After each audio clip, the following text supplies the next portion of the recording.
Yeah, we should be live. Not sure what the delay is. Last time there was a delay about 10 seconds or so. Hopefully, it's not as bad as yesterday.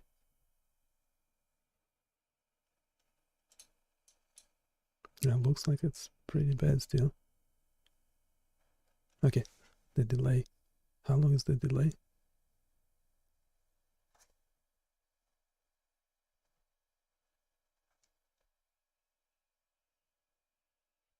Yeah, it's about 5-6 seconds or so. Actually, on YouTube, I have to press that live button on the lower left side of the screen, and then it becomes better, because it could be just your device playing the video, not in real time.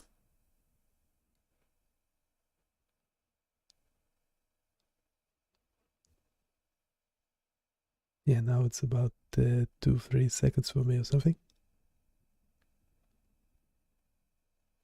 I think it's getting longer and longer as the stream progressing.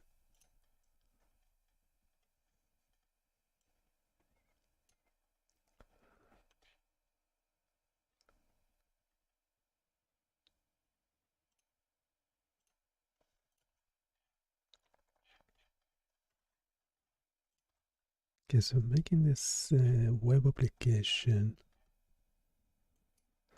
I just realized with Notebook LM, you actually have to tell it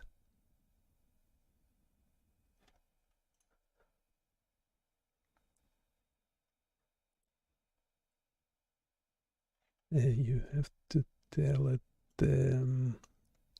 give it more context.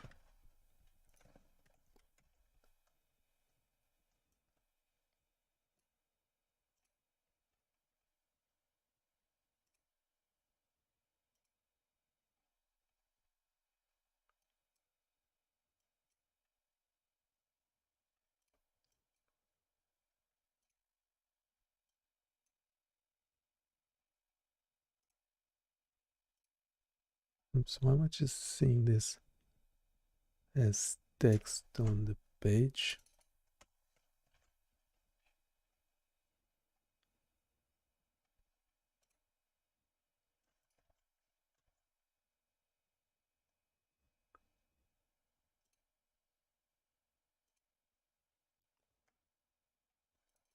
It's obviously problem.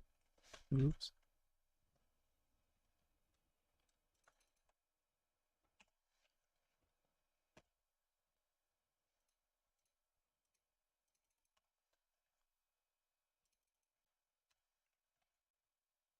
Okay, this is better.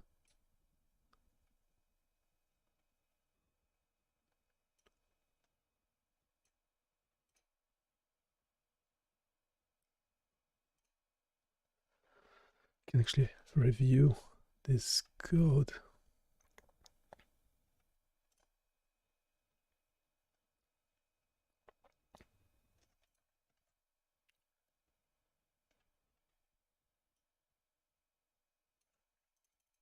Let's remove something and place the.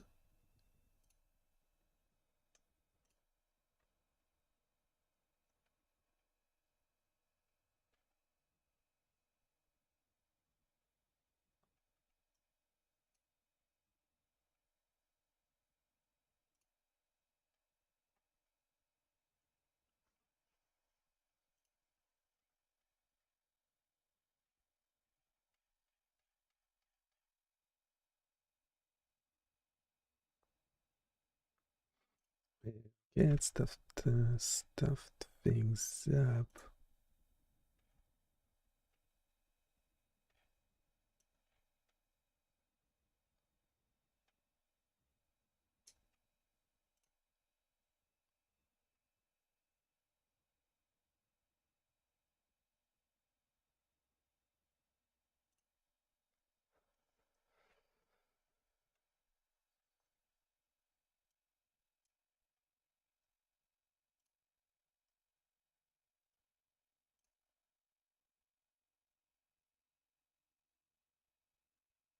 Yeah, I think we'll have to pop this thing into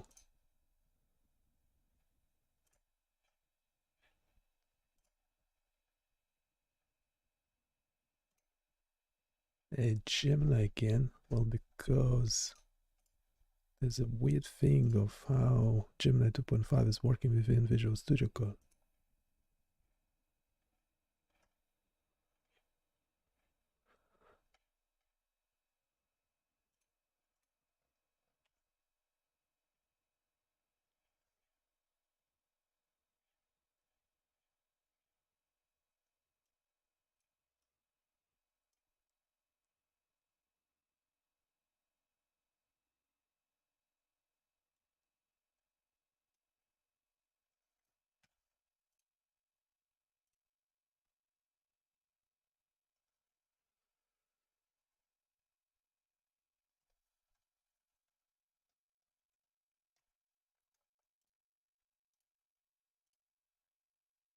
So essentially, if 4.0 cannot fix this for us, well, then we're kind of screwed.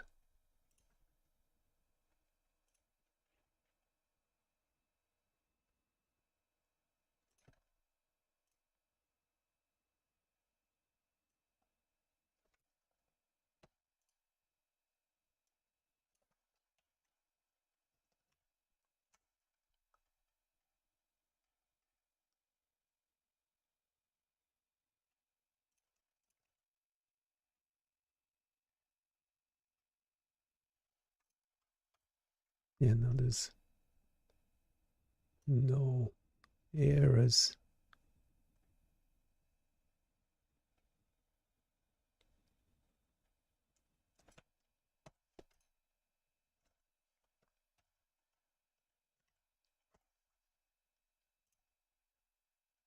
But the chats are not displaying. It was working a second ago. That's the usual story, isn't it?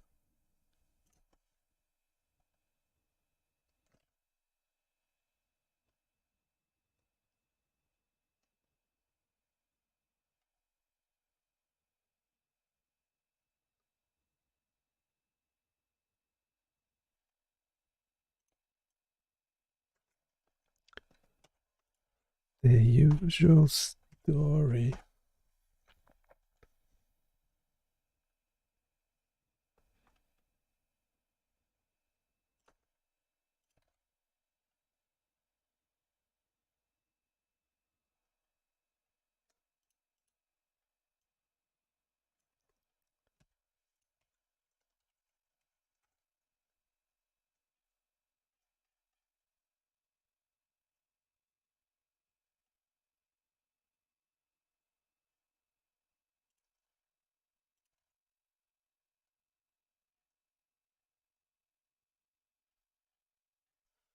Yeah, okay, we're really struggling here. Let's canvas.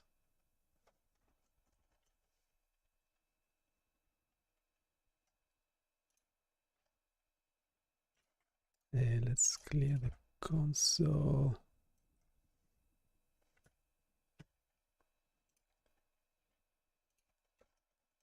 Give it to Gemini. So this 2.5 Pro. I don't know. The one within Visual Studio Code, it's not working the same way.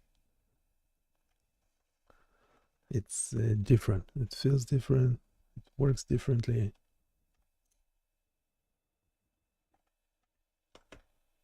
So I'm not sure what's up with that.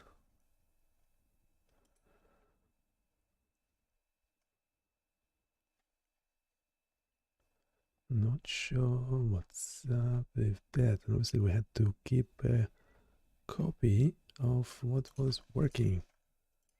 So while Gemini is doing its thing, let's actually try reverting.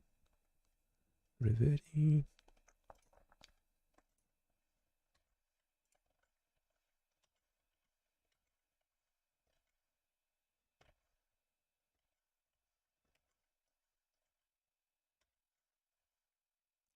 Get this one. Yeah, this one works. Clear console. Yeah, no errors. Gemini. It's fixing the HTML. Okay, it's good it kept all this stuff that we had.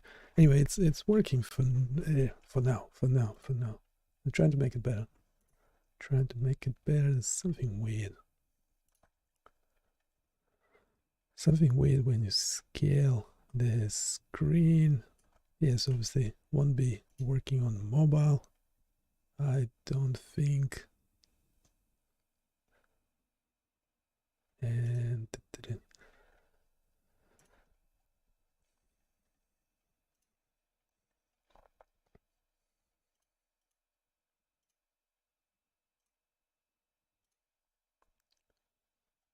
having lots of trouble.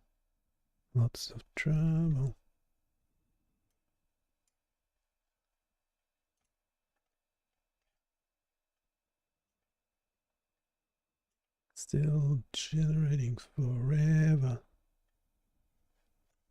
Yeah, we'll do our spiel. Everything we do is available on the site. I mean, we can do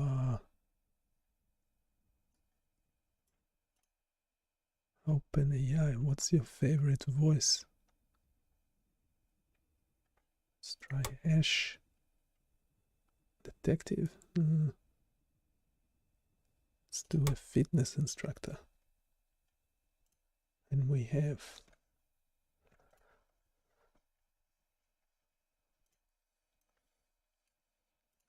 a normal disclaimer and the like that we have to make.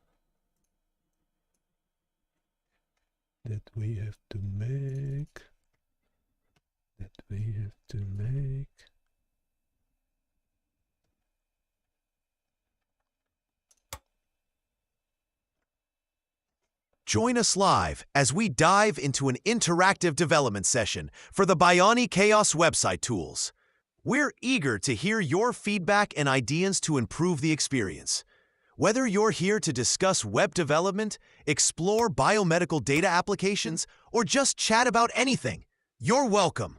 Let's build and learn together. Feel free to jump into the conversation at any time.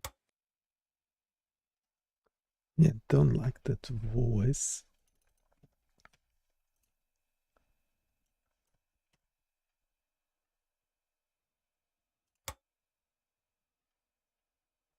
Just so you know, all the content you're seeing here, the analysis, visuals, and everything else, is generated by a combination of models, including Gemini, Claude, and ChatGPT. As AI systems, we work hard to provide accurate and helpful information.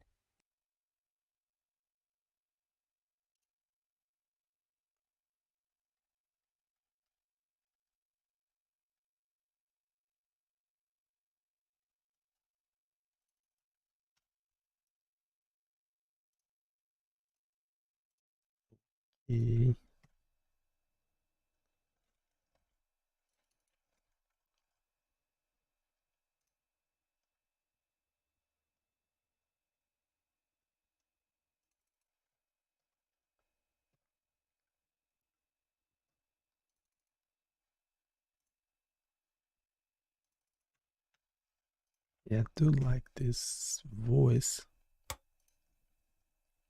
However, it's important to understand that Bionic Chaos takes no responsibility for any mistakes, damages, or issues that might arise from using this information, and that unfortunately includes even the worst case scenario of data loss. So, while I hope you find this interesting, it's always smart to verify anything critical on your end.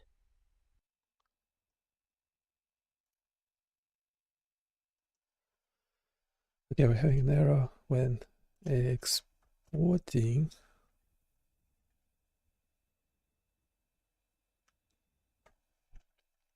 well, we have couple of errors.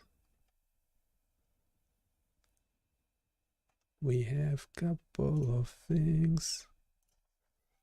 Can you explain the code briefly? But also, we're having a few issues. First of all, export data button gives an error. It doesn't work. And then we have brown noise, the 1/f square is not the code for it is missing, must be missing from the JavaScript. So we need to bring that back somehow. Bring it back. Well, maybe we didn't have it to begin with. So anyway, we need to actually write it.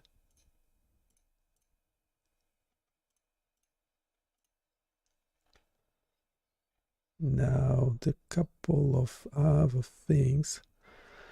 Yeah, we essentially need to make sure everything else is working. The frequency domain, for example, the log linear change is working, but on the power axis, when we switch from linear to logarithmic, we don't see the waveform anymore. So maybe we can fix that somehow. And also there is a main thing that the graphs, the charts, they look weird. They're like out of scale. Like for example, the title on both charts. So the amplitude and the x-axis text, whatever is out of proportion, it's skewed. Can we fix that somehow? Let me know if you know what I mean. And we need to update the text below the canvas. Otherwise, it's all great. So keep up the good work. Auto scale on off works as expected. Now, also another thing, when we changing the noise type, how difficult would it be to just update the data in the charts accordingly without having to press the generate button? The generate button is still useful because if we have the same parameters, we could the same settings, we could just regenerate another sample of the noise. So what do you think? What do you think? How do we improve this?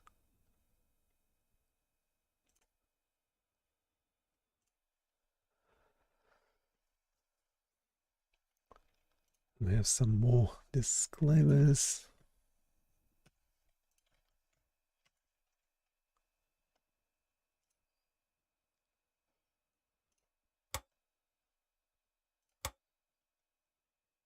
By the way, pretty much everything we Okay, do this is and creepy. create here is also available over on our website, bionichaos.com. Definitely go check it out when you have a moment, and I'd love to hear what you think. Do you like this voice? Do you like this voice? This is a creepy voice. The human in the loop might take some time to respond, but rest assured, they will get back to you eventually. Please. One day. Be patient. It's worth the wait. Being patient is a good advice for any time.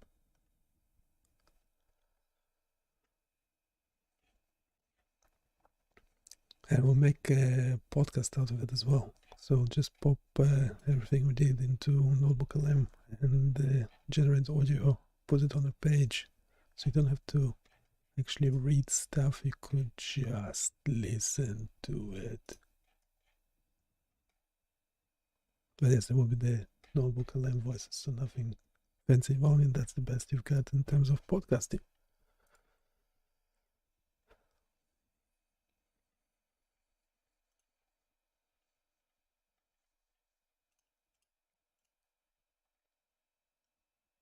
And Gemini is still generating.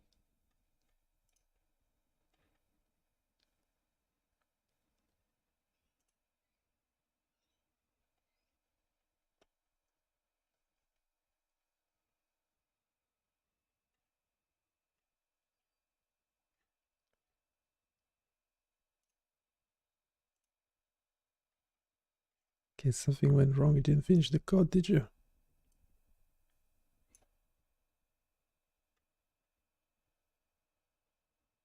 No, you did finish the code. So what's up? Yes, syntax error. Silly goose. Yeah, that should be easy fix.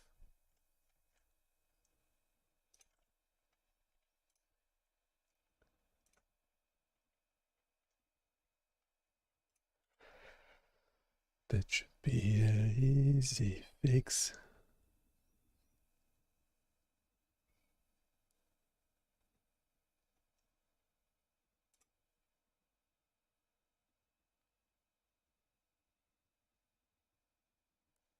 Could be implanting Neuralink patients in Canada. Yeah. Good luck.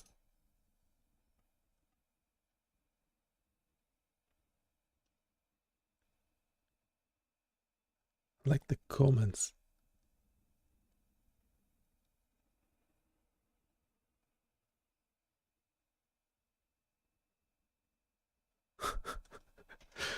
The comments are hilarious.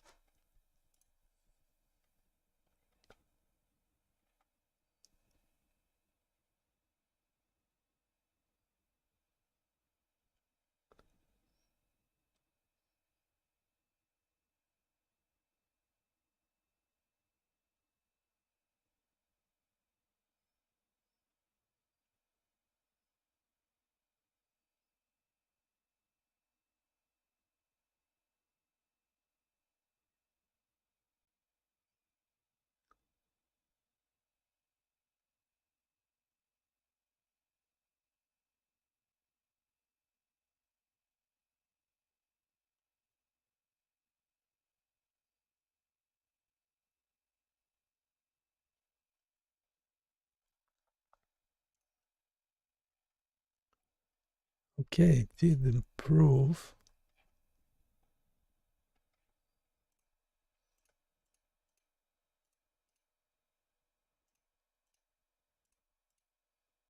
Wait, then look. What?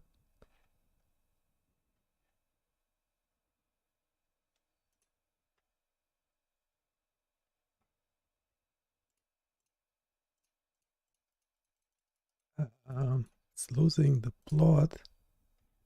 Not to be auto scaling.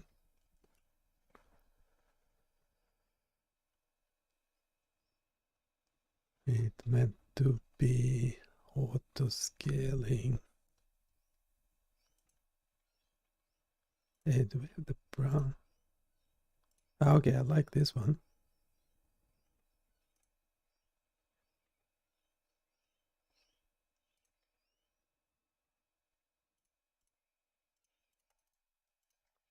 Yeah, okay.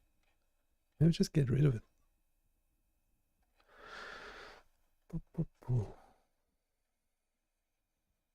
Okay, this is a major improvement from what we had.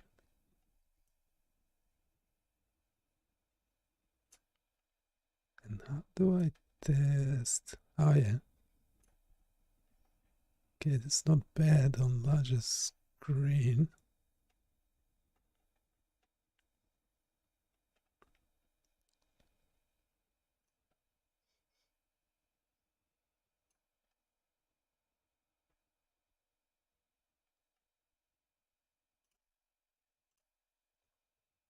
So there's there's the four components to this web application: the controls, time domain, frequency domain, and the text below.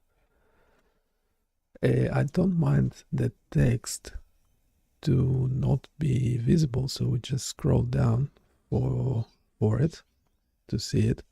But then the other three components can be arranged in a slightly better way.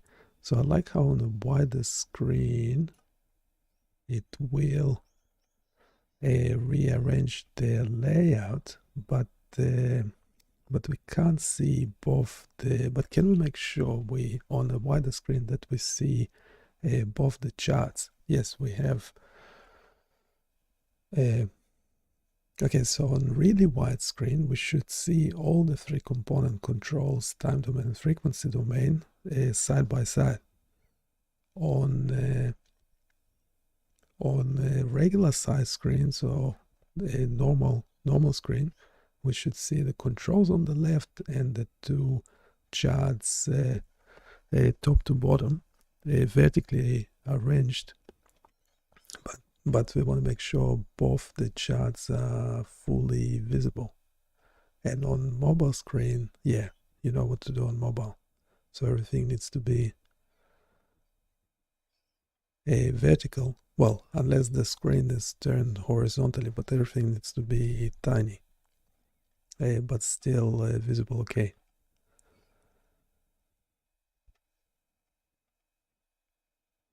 So can you suggest any changes to the code?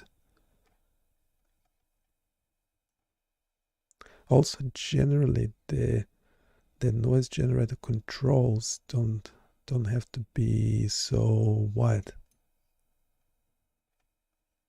So wide. So wide. Wide.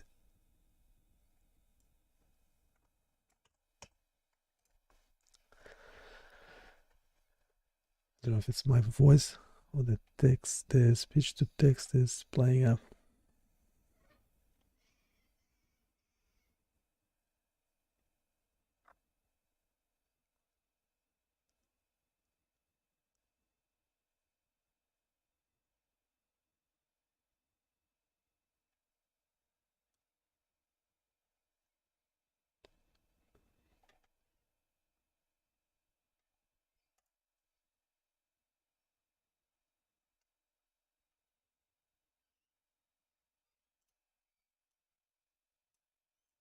Like how, yeah, someone is just holding a Neuralink implant. And there's a comment asking, is this actual implant, threads and all, or a dummy? Well, you can guess. I don't see any threads, so I don't think they're threads. Obviously, it's a dummy because it was like, even if it's, I mean, do you mean if it's just a silicone without? Well, it looks like the silicone is transparent. There's something inside of it, but yeah, there are no electrodes, and obviously it's a dummy because someone is just touching it. So that's just used for show and tell.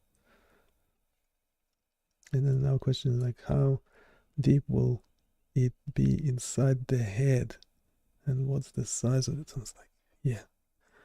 Well, we have the specs, but the specs are a bit odd. I've never seen like an image of it being implanted. And you have that, fancy rendering, that like the 3D model of it that looks, I would imagine, different from what the actual thing looks like.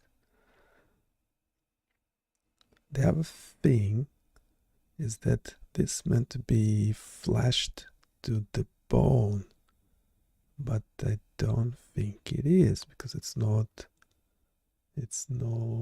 thin enough. But yeah, so those screws are there to attach the thing to the skull, to the bone. And if this is the top part, well then you can see that it will be elevated, so it would not be flushed with the bone. You know what I mean? I'm sure the robot could explain it pretty well.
Okay, so that's updating live,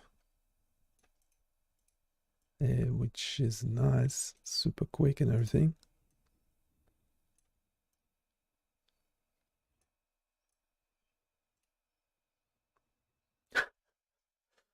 It's fine. It's actually exporting from Gemini Google.com, which is interesting.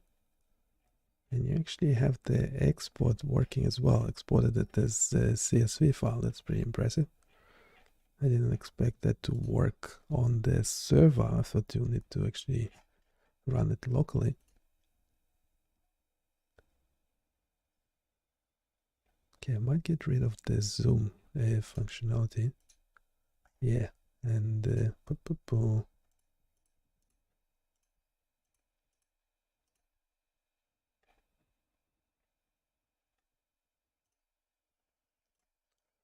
there's something up when you change the zoom.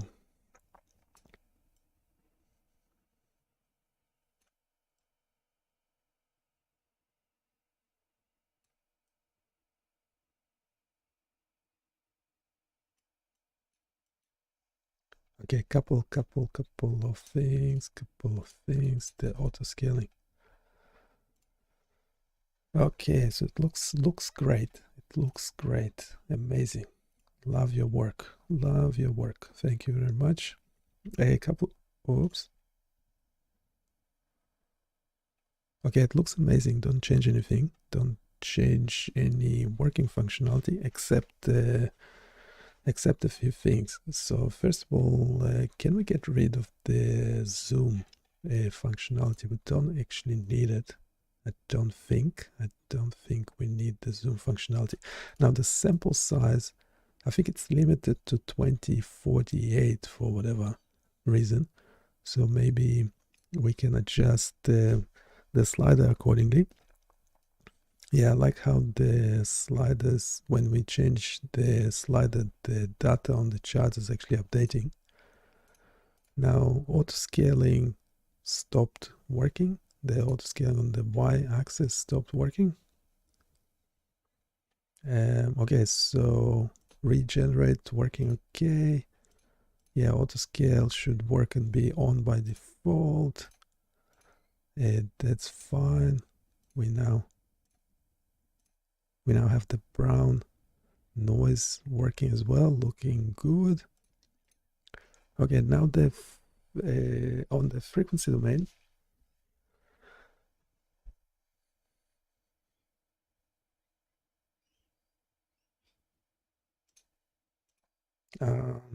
yeah, we need to make sure the linear log switch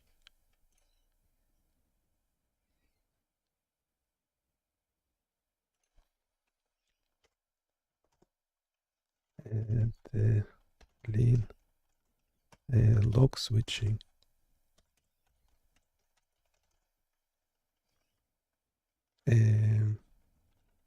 is not currently working.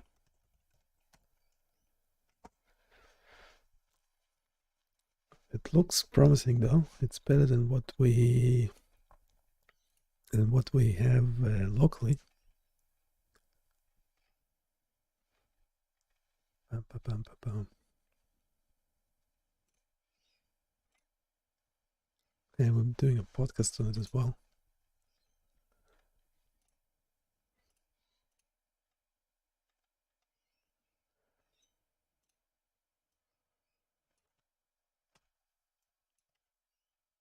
Let's read the disclaimer again.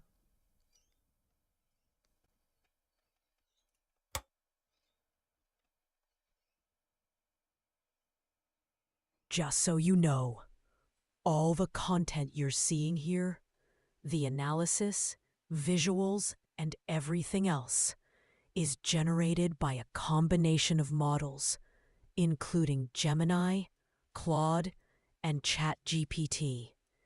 As AI systems, we work hard to provide accurate and helpful information. However, it's important to understand that Bionic Chaos takes no responsibility for any mistakes, damages, or issues that might arise from using this information. And that, unfortunately, includes even the worst-case scenario of data loss. So, while I hope you find this interesting, it's always smart to verify anything critical on your end. And by the way, pretty much everything we do and create here is also available over on our website, bionichaos.com. Definitely go check it out when you have a moment, and I'd love to hear what you think. The human in the loop might take some time to respond, but rest assured they will get back to you eventually. Please be patient. Please be It's patient. worth the wait. Yes, there is a human in the loop. If you were wondering, or not wondering, I'll tell you anyway.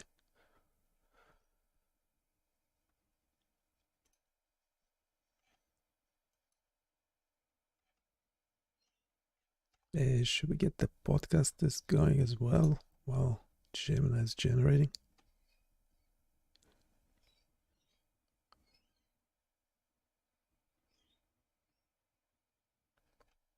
Okay, it's actually finished, so let's test.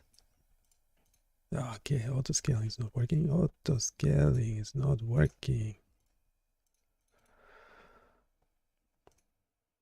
Oh, come on.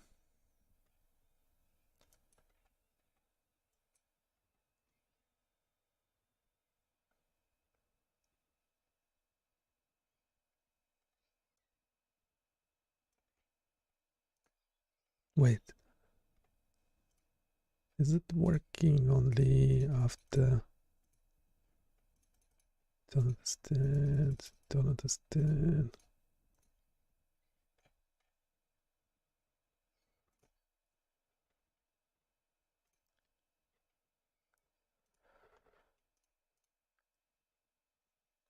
Okay, a couple things. The auto scale, the frequency axis log linear and power axis log linear. Can we check they're working correctly? First of all, they're meant to be updating the current waveform, not generating a new one or anything like that. And we also need to make sure it's actually displaying a waveform, because currently when I press on it, I don't see the waveform anymore. So these three should be somehow interacting in a correct fashion. Now, can we also move the frequency axis log lin and power axis log lin into the controls section? And we need to rewrite the relevant code for them, probably from scratch, because it's not really working at the moment. Yeah, I think we're having an issue of when the whole signal is being regenerated with the new settings, as opposed to settings should be changing on an existing waveform, like the auto scale and the linear log switch. Two buttons.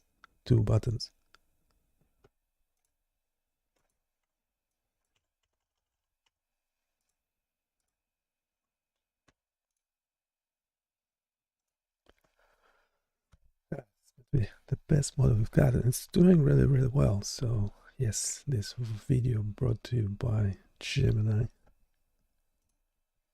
Go check it out.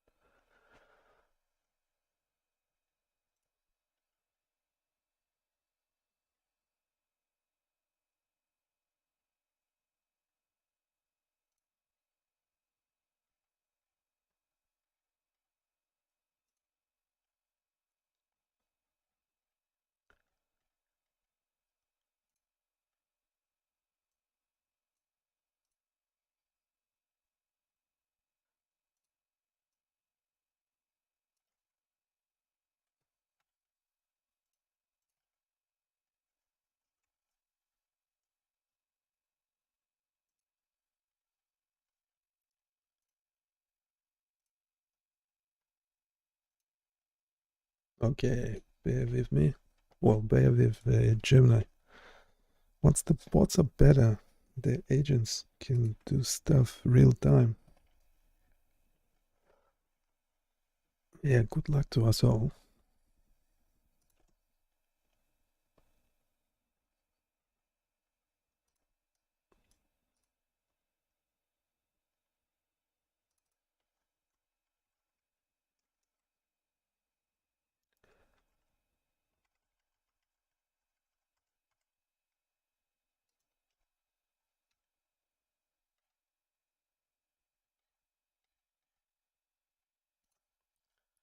Good luck to us all.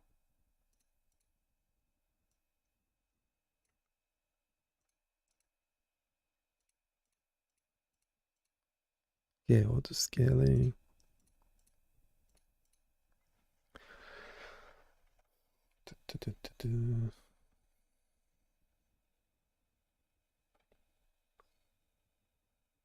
Moved buttons here. Okay, why do you tell me that in a text?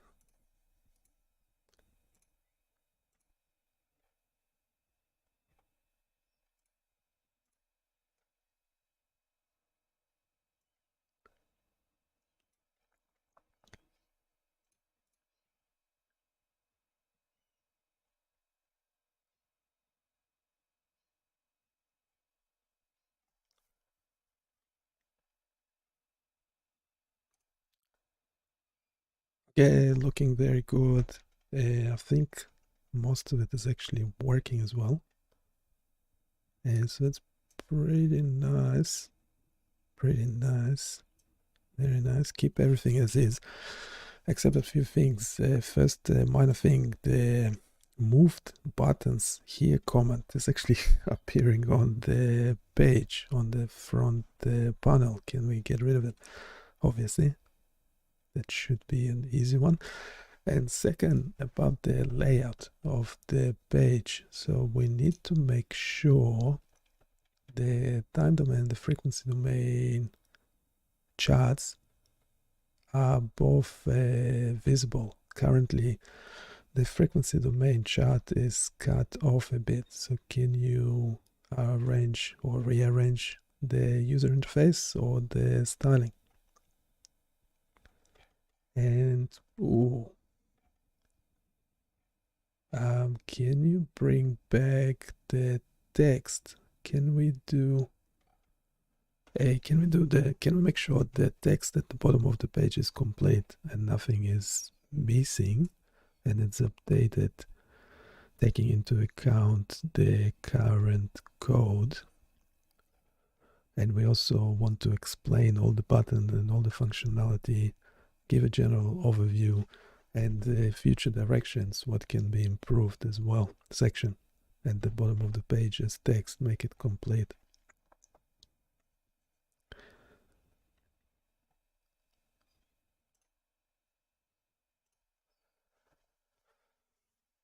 Let's see what we can do.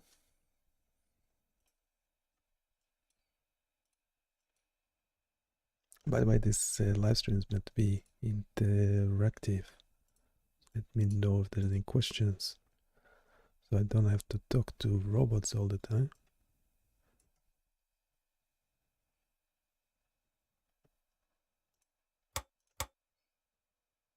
Just so you know, all the content you're seeing here, the analysis, visuals, and everything else, is generated by a combination of models, including Gemini, Claude, and ChatGPT. As AI systems, we work hard to provide accurate and helpful information. However, it's important to understand that Bionic Chaos takes no responsibility for any mistakes, damages, or issues that might arise from using this information. And that, unfortunately, includes even the worst case scenario of data loss. So, while I hope you find this interesting, it's always smart to verify anything critical on your end. And by the way, pretty much everything we do and create here is also available over on our website, bionichaos.com. Definitely go check it out when you have a moment, and I'd love to hear what you think. The human in the loop might take some time to respond, but rest assured, they will get back to you eventually. Please be patient. It's worth the wait. Yeah, that's right. And I say, yes, it's mainly Gemini. Oops.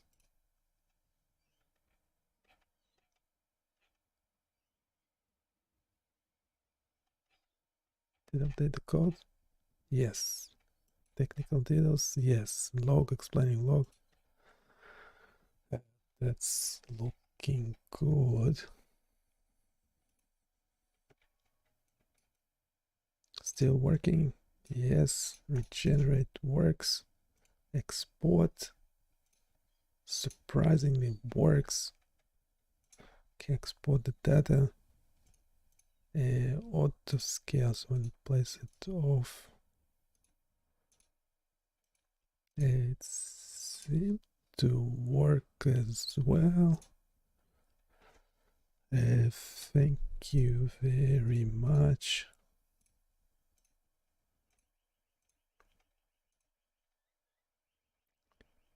Now we had a bit of a, oh, still. And the frequency graph is cut off a bit.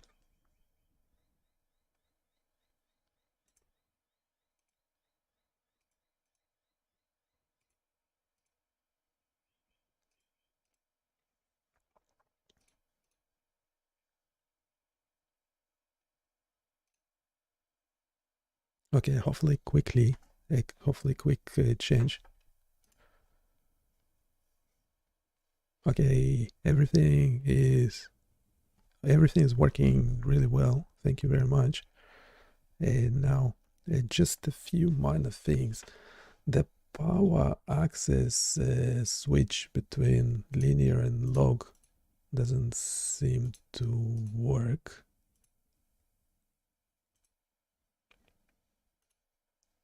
I mean, the power is negative dBs. Negative dB. So when we changing to logarithmic, we somehow need to address that, because currently, log scale will show you only positive numbers. Maybe we can address it somehow. Well, that would be obvious solution of changing to, removing the negative. But yeah, if you have any other suggestions, do let me know. Otherwise, we'll have to actually get rid of that button, because currently it's not giving us anything useful. And another thing about the styling of the page. So the frequency domain graph chart is still cut off a bit. Can we make sure it we can see the two charts really well on any screen size? You might want to get rid of some empty space within the charts, or make them a bit the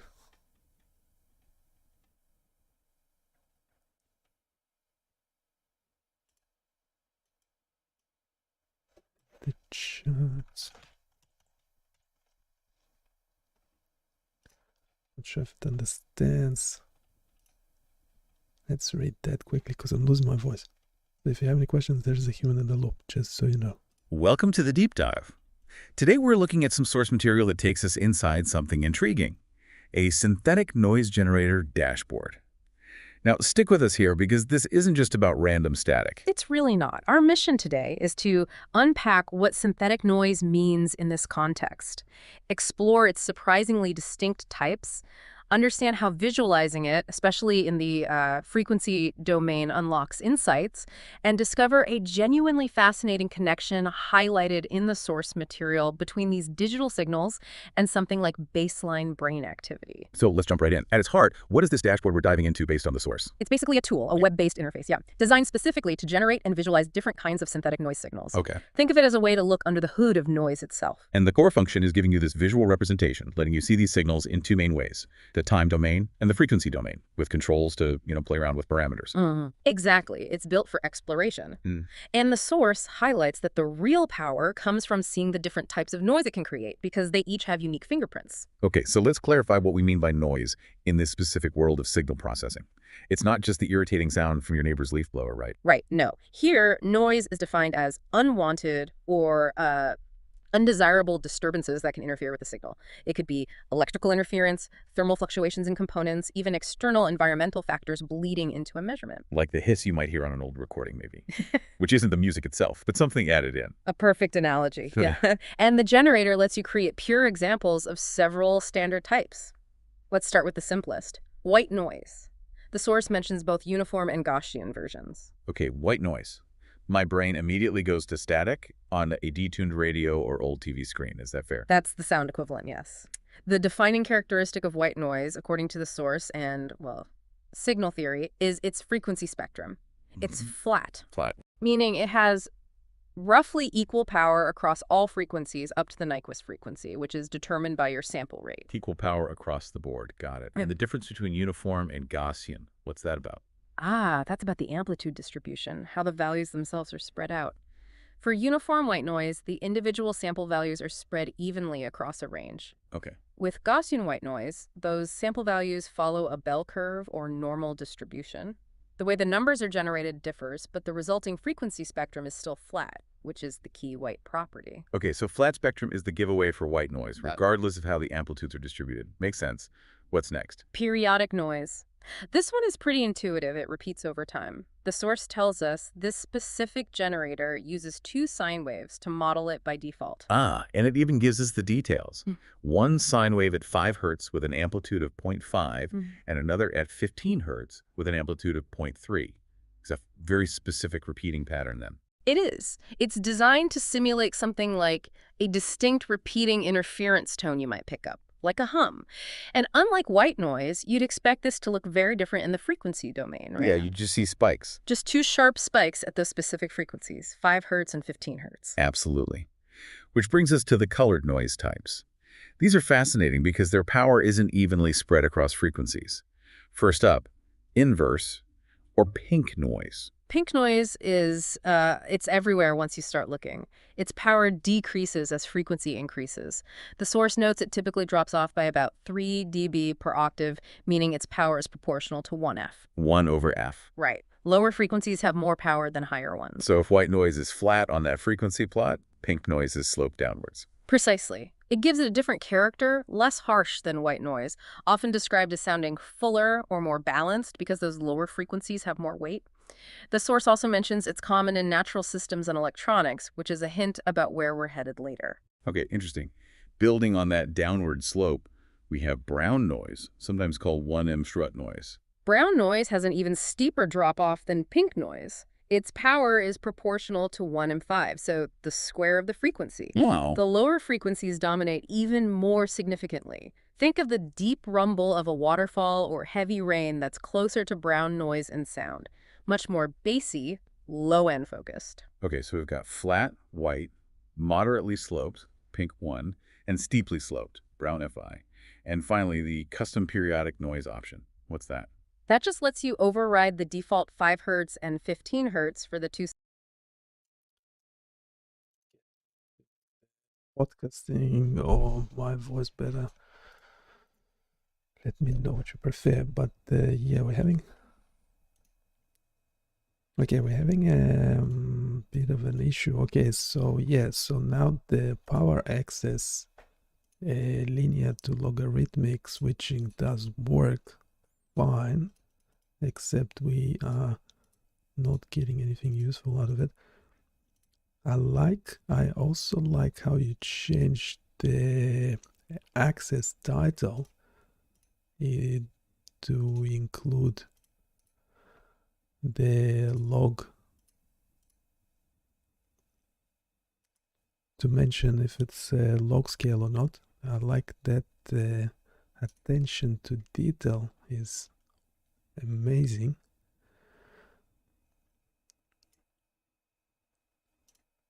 Now I'm still thinking potentially removing the power access option to switch between linear and logarithmic, because I think we have like extra code for it and it doesn't really add much. But let me know what you think. Maybe we can discuss it in the text below the page as well. And also, can we get the frequency domain chart displaying correctly without being cut off? So we need to somehow change the layout or the styling of the page so that both charts are always visible on the page. So we need all three components, the controls, time domain and frequency domain, always somehow be visible on the page without anything being cut off. The text below the page can be cut off because we can scroll to it, but the canvas display for the whole web application, the interactive part, meant to be showing on the screen. All of the components should be visible. Any ideas how to address that are more than welcome.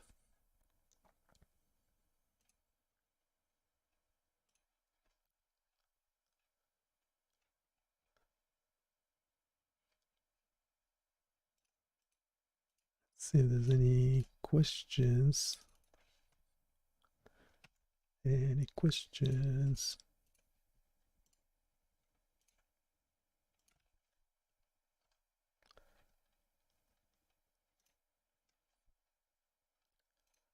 No questions. Let's go back to the boards. Two sine waves we mentioned earlier gives you flexibility to model different specific interference frequencies if you need to. Right, customize the spikes. Yeah. Okay, so we have these different noise types. How does this dashboard actually help you see their characteristics? This is where the visualizations come in, you said. Right. You've got the two core charts. The time domain chart is probably what most people picture. It plots the signal's amplitude vertically against time horizontally. It shows you the waveform changing over time. Like watching a wiggly line representing sound pressure or voltage fluctuating. Exactly. Useful for seeing the raw signal, especially for periodic noise, which has that clear repeating pattern right there. But as we hinted, for understanding why white, pink, or brown noise are called what they are, the other chart is key. The frequency domain view. Right. Specifically the power spectral density, or PSD. PSD, okay. Breaking down the signal by frequency. Yes. Instead of amplitude over time, the PSD shows you how the signal's total power or energy is distributed across different frequency components. For our noise types, this is where their defining slopes or flatness show up clearly. This is why pink noise has that 1F slope on this chart. And the tool lets you switch scales on the PSD chart, Right. which sounds crucial for seeing those slopes properly. You can toggle between log and linear for both the frequency and power axis. Exactly. Log scales are vital for visualizing things like 1F relationships because the power law drop-off actually becomes a straight line on a log-log plot. Makes it much easier to see. Ah. The source does note a practical limitation, though. The power axis on a log scale might only show positive dB values, which is just something to keep in mind when you're using it. A small visual quirk, maybe. Okay, so we know what the tool is, the types of noise, how to visualize them. How do you actually interact with it? The source gives us the basic steps. Yeah, it's designed to be pretty simple. You select the noise type you want to generate. It defaults to pink, interestingly. Oh. Then you set the number of samples and the sample rate, and you hit generate. And there's a little technical detail mentioned. The samples are automatically adjusted to the nearest power of 2. Why is that? Right, that's because the underlying math, the fast Fourier transform, or FFT, which is used to get to the frequency domain view. The PSD, yeah. It works most efficiently with data sizes that are powers of 2, like 1024, 2048, 4096 samples, that kind of thing. It's just an optimization. Makes sense. Any other features? Yeah, there's also an auto-scale Y toggle for the charts, helps keep things in view, and an export data function if you want to grab the generated numbers as a CSV file, maybe play with them elsewhere. Speaking of the underlying math, the source touches on the technical side. What's powering this client-side lab bench? It's built using standard web technologies, HTML, CSS, and vanilla JavaScript for the logic, with the popular chart.js library handling the graphs. So standard wood stuff. Pretty much. And a key point is that all the heavy lifting, generating the signals, running the FFT, calculating the PSD, it all happens directly in your web browser. So your computer's doing all the work, not some server somewhere. Exactly. Client-side processing. The FFT algorithm used is mentioned as a basic implementation of the Cooley-Tukey algorithm. Pretty standard. Okay. The source also makes an interesting comparison here, noting that while JS is great for these kinds of interactive browser tools, environments like Python with libraries like NumPy and SciPy often have more optimized algorithms, potentially higher precision, and better performance for really massive datasets. So this JS tool is more about understanding the concepts visually, maybe for education, rather than crunching huge scientific data sets. Precisely. It's built for illustration and education, which is perfect for a deep dive like this one. Lets you really see the concepts. Okay, now is where it gets really interesting. Yeah. And it's highlighted as a key point in the source material. That fascinating connection between inverse noise, pink noise, and baseline EEG. Yeah, this is a brilliant link. We talked about pink noise having that power spectrum where power is inversely proportional to frequency, that 1F pattern, right? Lower frequencies have more power. Right, the gentle downward slope on the PSD chart. And baseline EEG, or electroencephalography. That's literally measuring the electrical activity of your brain when you're just sitting quietly, resting state. Exactly. And what researchers found, and what the source points to, is that the power spectrum of baseline EEG activity shows a remarkably similar pattern. Yeah. You see higher power in the lower frequency bands, the delta, theta, and alpha waves we hear about, and the power drops off as you move into higher frequencies like beta and gamma. It mirrors that 1F characteristic of pink noise. Wait, hold on. So the electrical hum of your brain at rest behaves like a specific type of noise found in electronic circuits in natural systems. That sounds wild. That's the incredible part. And it isn't seen as just a random match, you know? The source suggests this similarity implies something deeper, maybe a self-similar, potentially fractal-like structure to the EEG signal itself. A fractal structure, like patterns repeating at different scales, suggesting complex, interconnected underlying neural dynamics are producing this specific noise-like pattern. Yeah. Wow, that's not just noise in the annoying sense. It's a signature of complexity. Exactly. It's information, not just interference. It's wild to think a dashboard showing digital noise patterns gives you a visual handle on potential fundamental properties of how our own brains operate when they're just idling. It certainly shifts your perspective on what noise can represent, doesn't it? Absolutely.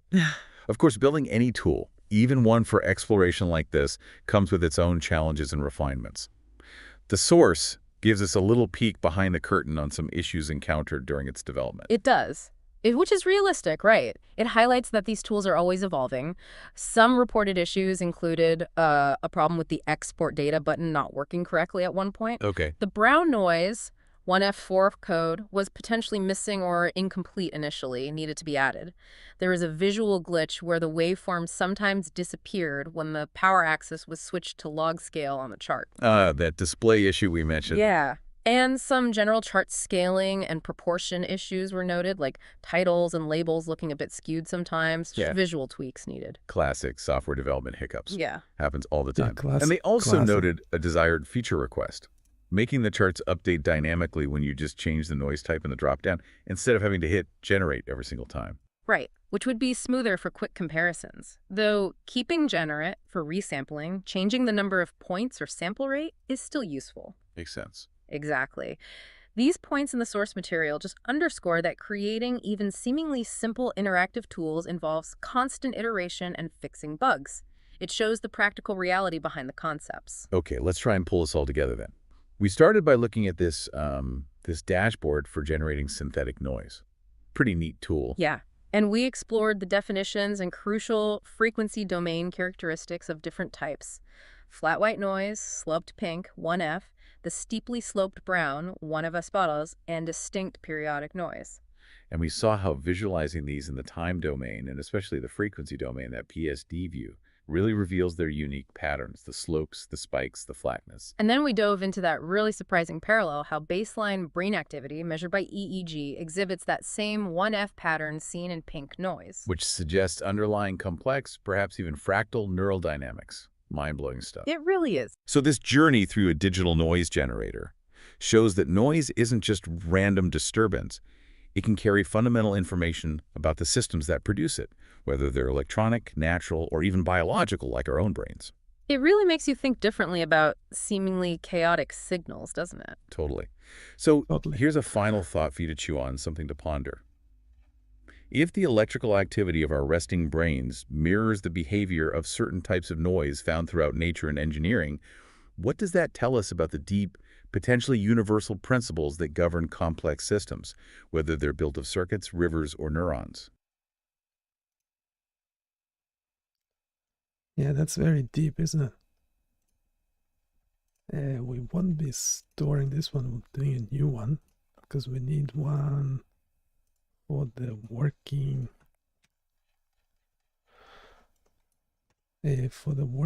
thing.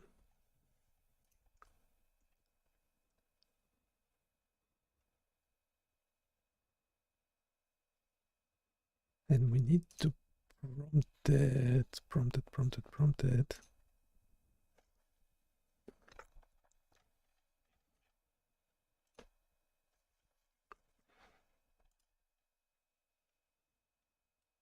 Okay, so we have the whole text from the web application, including overview and how to use features, so on and so forth. We would like to turn it into a podcast that could be added to the page. So we eventually will be adding this audio podcast onto the same page from where this text is being taken from. I hope it makes sense. So this is prompt for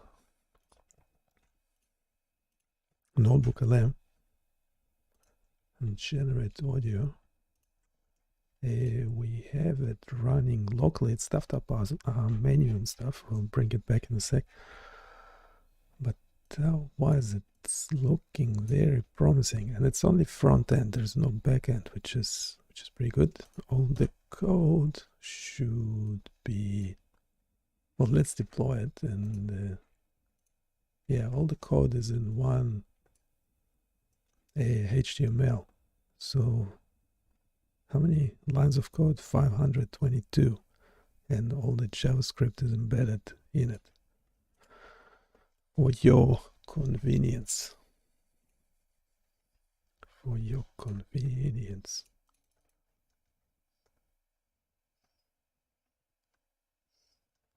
So we got the code waiting for the podcast.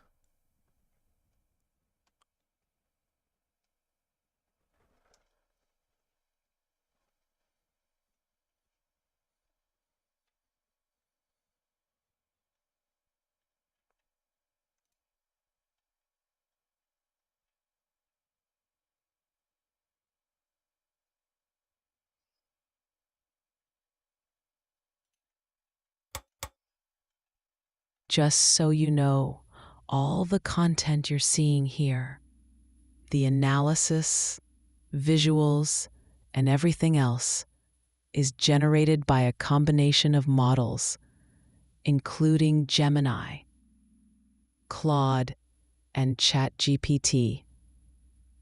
As AI systems, we work hard to provide accurate and helpful information. However, it's important to understand that Bionic Chaos takes no responsibility for any mistakes, damages, or issues that might arise from using this information. And that, unfortunately, includes even the worst-case scenario of data loss. So while I hope you find this interesting, it's always smart to verify anything critical on your end. And by the way, pretty much everything we do and create here is also available over on our website, bionichaos.com. Definitely go check it out when you have a moment. And I'd love to hear what you think. The human in the loop might take some time to respond, but rest assured, they will get back to you eventually. Please be patient. It's worth the wait.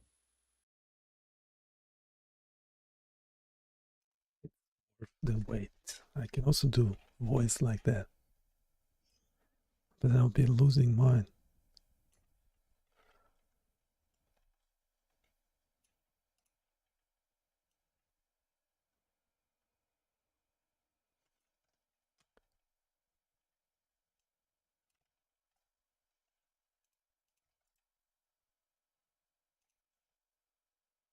Ooh, just formatted the code and made it like double.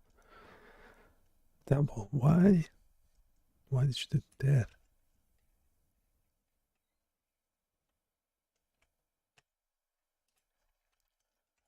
Why did you do that?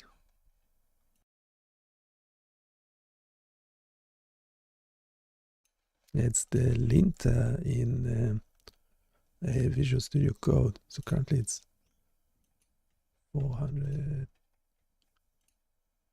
What was the original? 484. Okay, we have 492, which is fine, I think.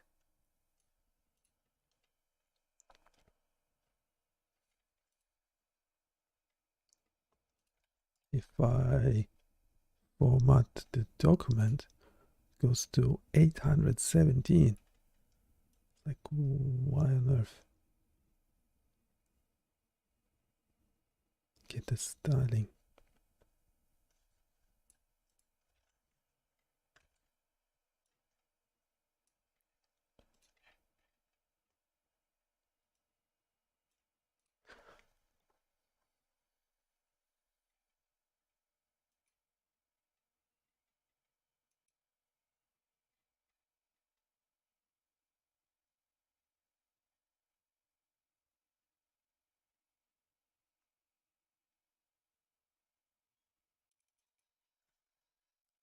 We have a styling for the whole website, which meant to be more important. Okay.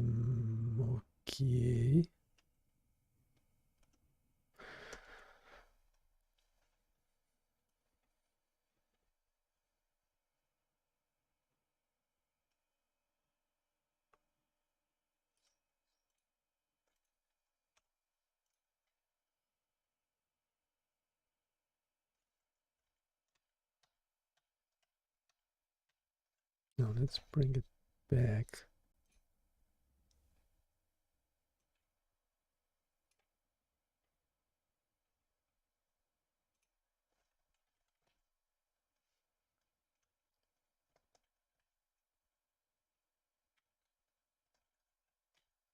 Yeah, we don't need any of those.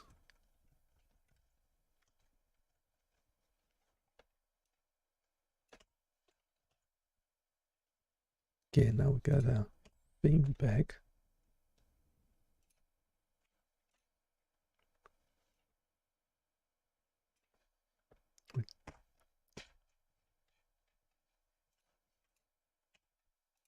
Container, maybe. Dashboard, yes. Info section, no.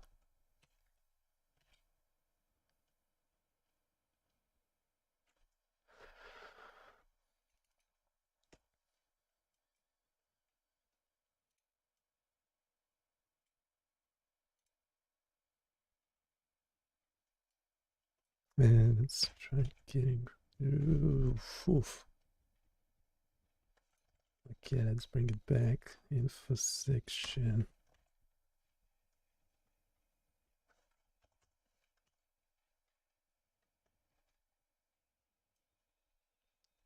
Okay, that looks better. Well, because styling of the page takes most of the time, which is pretty annoying.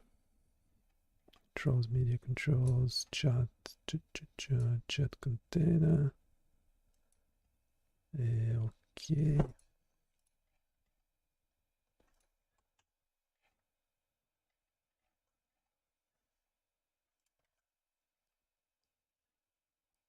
Okay, now the body.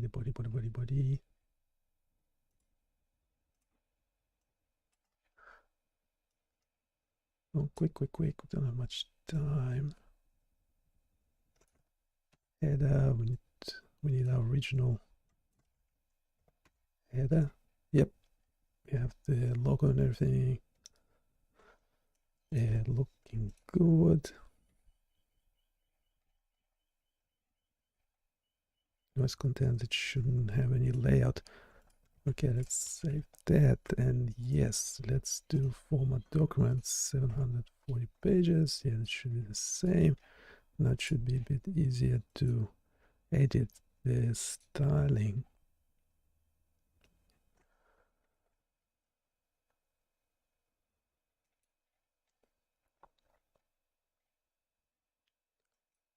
Control, that's fine. Button, fine.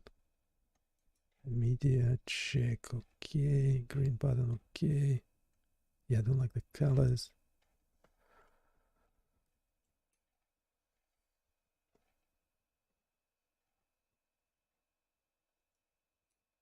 Info section.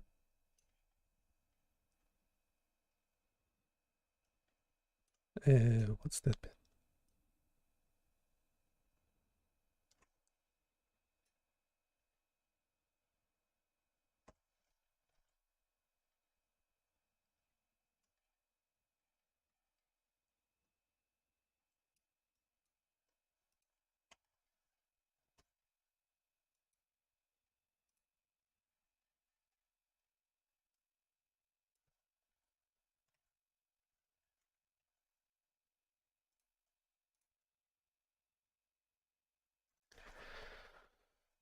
Yeah, let's leave the label. Do we have the thing? Yes, so this thing we will download and add it to the page as is, because we won't be able to do it any better anyhow. So whatever humans can do better, we shouldn't be doing at all, should we? I don't know. What do you think? What do you think?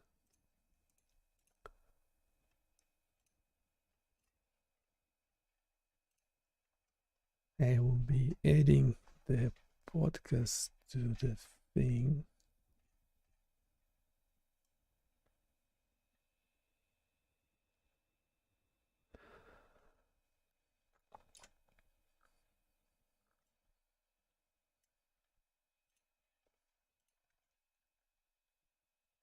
We need a thumbnail. What would make a good thumbnail? One sec.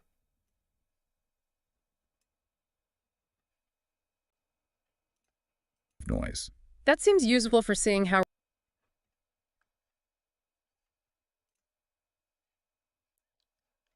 What is the general overview of this thing?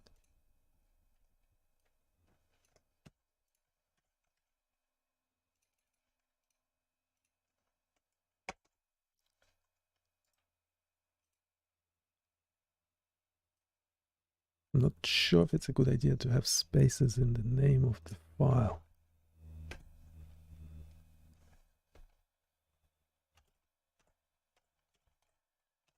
Just call it overview.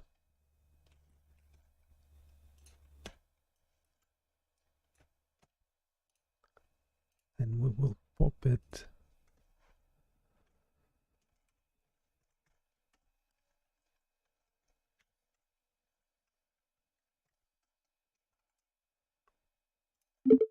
Hey, can we add this into the page as an audio overview? It's a podcast overview discussing this web application.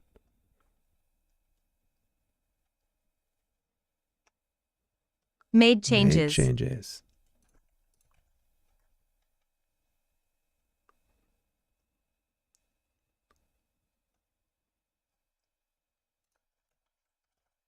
Okay, I think we can remove.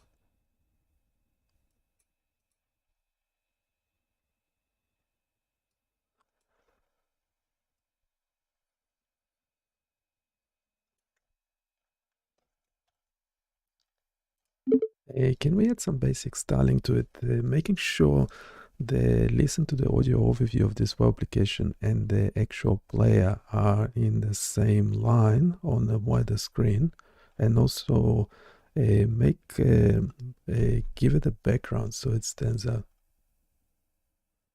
Wouldn't let me finish. Made changes. Made changes.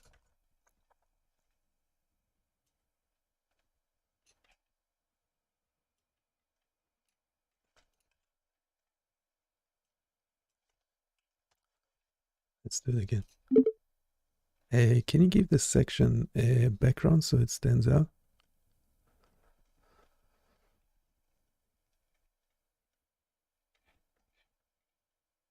Made changes.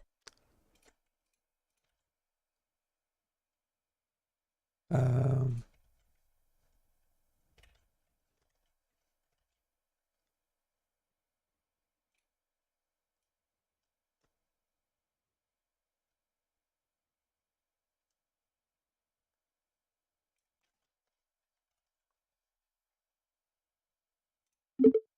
Can we turn this into a standalone section and give it some background to the whole thing? Made changes. Made changes. Okay, that's what I meant. Immerse yourself. Yeah, that's right. Audio overview of the. Yeah, that's fine.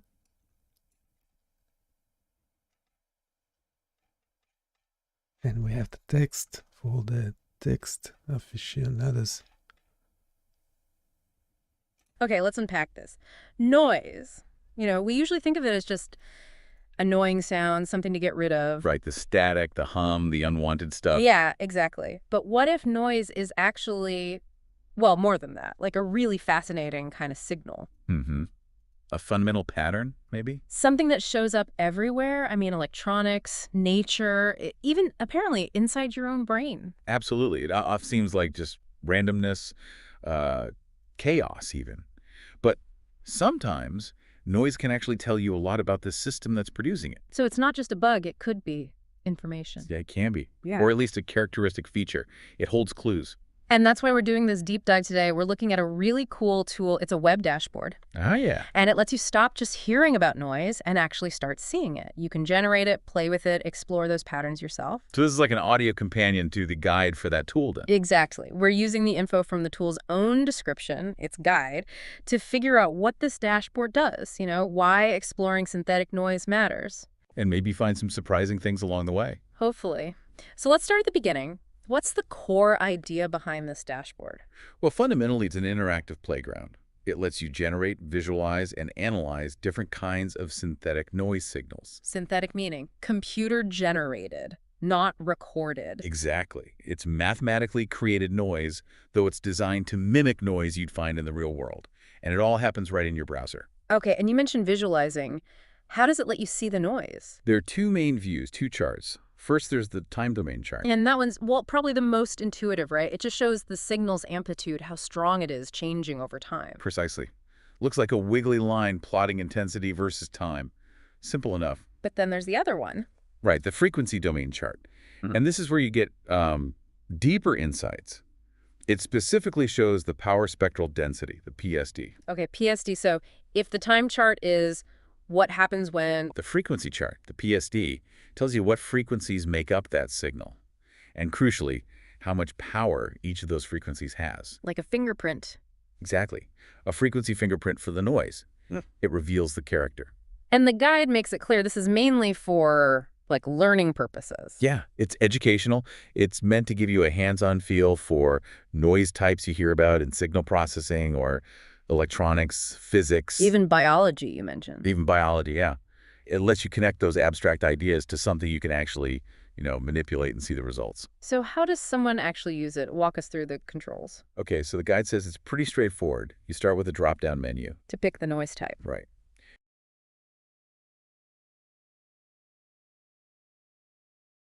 Oops, I was just following instructions and I reset the page. Where were we? New random instance of that Details across a really wide frequency. into linear power ratios. Like undoing the dB calculation? Sort of, yeah. It calculates 10 to the power of squish when sample rate in hertz, which is how many samples per second. And the charts just... Electronics, physics, Even biology, you mentioned. even biology, yeah. Yeah, that's It right. lets you connect those abstract ideas to something you can actually, manipulate and see the results. So how does someone actually use it? Walk us through the controls. Okay, so the guide says it's pretty straightforward. You start with a drop-down menu. To pick the noise type. Right. You choose from standard types like white noise, pink noise, brown noise. Yeah. We'll get into those. Plus, there's a custom periodic option, too. Which lets you build your own, I guess. Yeah, we'll touch on that. So you pick your noise type, then you've got two main settings to adjust. Samples. Which is how many data points. Sort of, yeah. Yeah. Length of the signal chunk. And sample rate in hertz, which is how many samples per second. And the charts just update as you tweak these. They update automatically, yeah. But here's a neat technical detail the description points out about the sample setting. Oh, yeah. What's that? When you set the number of samples, the tool actually nudges it slightly. It adjusts it to the nearest lower power of 2. A power of 2, like 256, 512, 10024. Why does it do that? Well, the guide explains it's all about efficiency. It's optimized for the algorithm used to calculate that frequency domain view. But the PSD chart. Right. That calculation uses something called the fast Fourier transform, or FFT. Ah, the FFT. Okay. And the FFT algorithm is way faster, much more efficient, when the amount of data it's working on is a power of 2. Huh. So it's a little optimization built right in. Clever. It is. And then, because a lot of noise is, inherently random. Stochastic is the term. Stochastic, right. Meaning it has random elements. There's a regenerate button. Okay, so if you like the settings but want a different roll of the dice. Exactly. You click regenerate, keep the same parameters, and it creates a totally new random instance of that same type of noise. That seems useful for seeing how randomness plays out in the time domain, even if the overall frequency character, the PSD, should stay roughly the same for that type. Precisely. Lets you see the variability. Okay, let's talk more about those charts. Time domain, dot amplitude versus time. Jotting it. Yeah. The frequency domain, the PSD chart, that's where the viewing controls come in handy. Right. You can change how you look at the frequency axis, the x-axis, You can switch it between a linear scale, lin, where frequencies are spaced evenly. and a logarithmic scale log, which sort of squishes the high frequencies together and spreads out the low ones. Exactly. Log view is great if you need to see details across a really wide frequency range, from very low to very high. And then the y-axis, the power axis on that PSD chart, also has log-lin options. But you said this one's a bit more involved. Yeah, it's a little subtle. When you set the power axis to lin, it's straightforward. It just shows the power in decibels, dB, on a normal linear scale. The label says power, dB. Okay, decibels on a linear scale. Standard enough. But if you switch that power axis to log, here's the twist.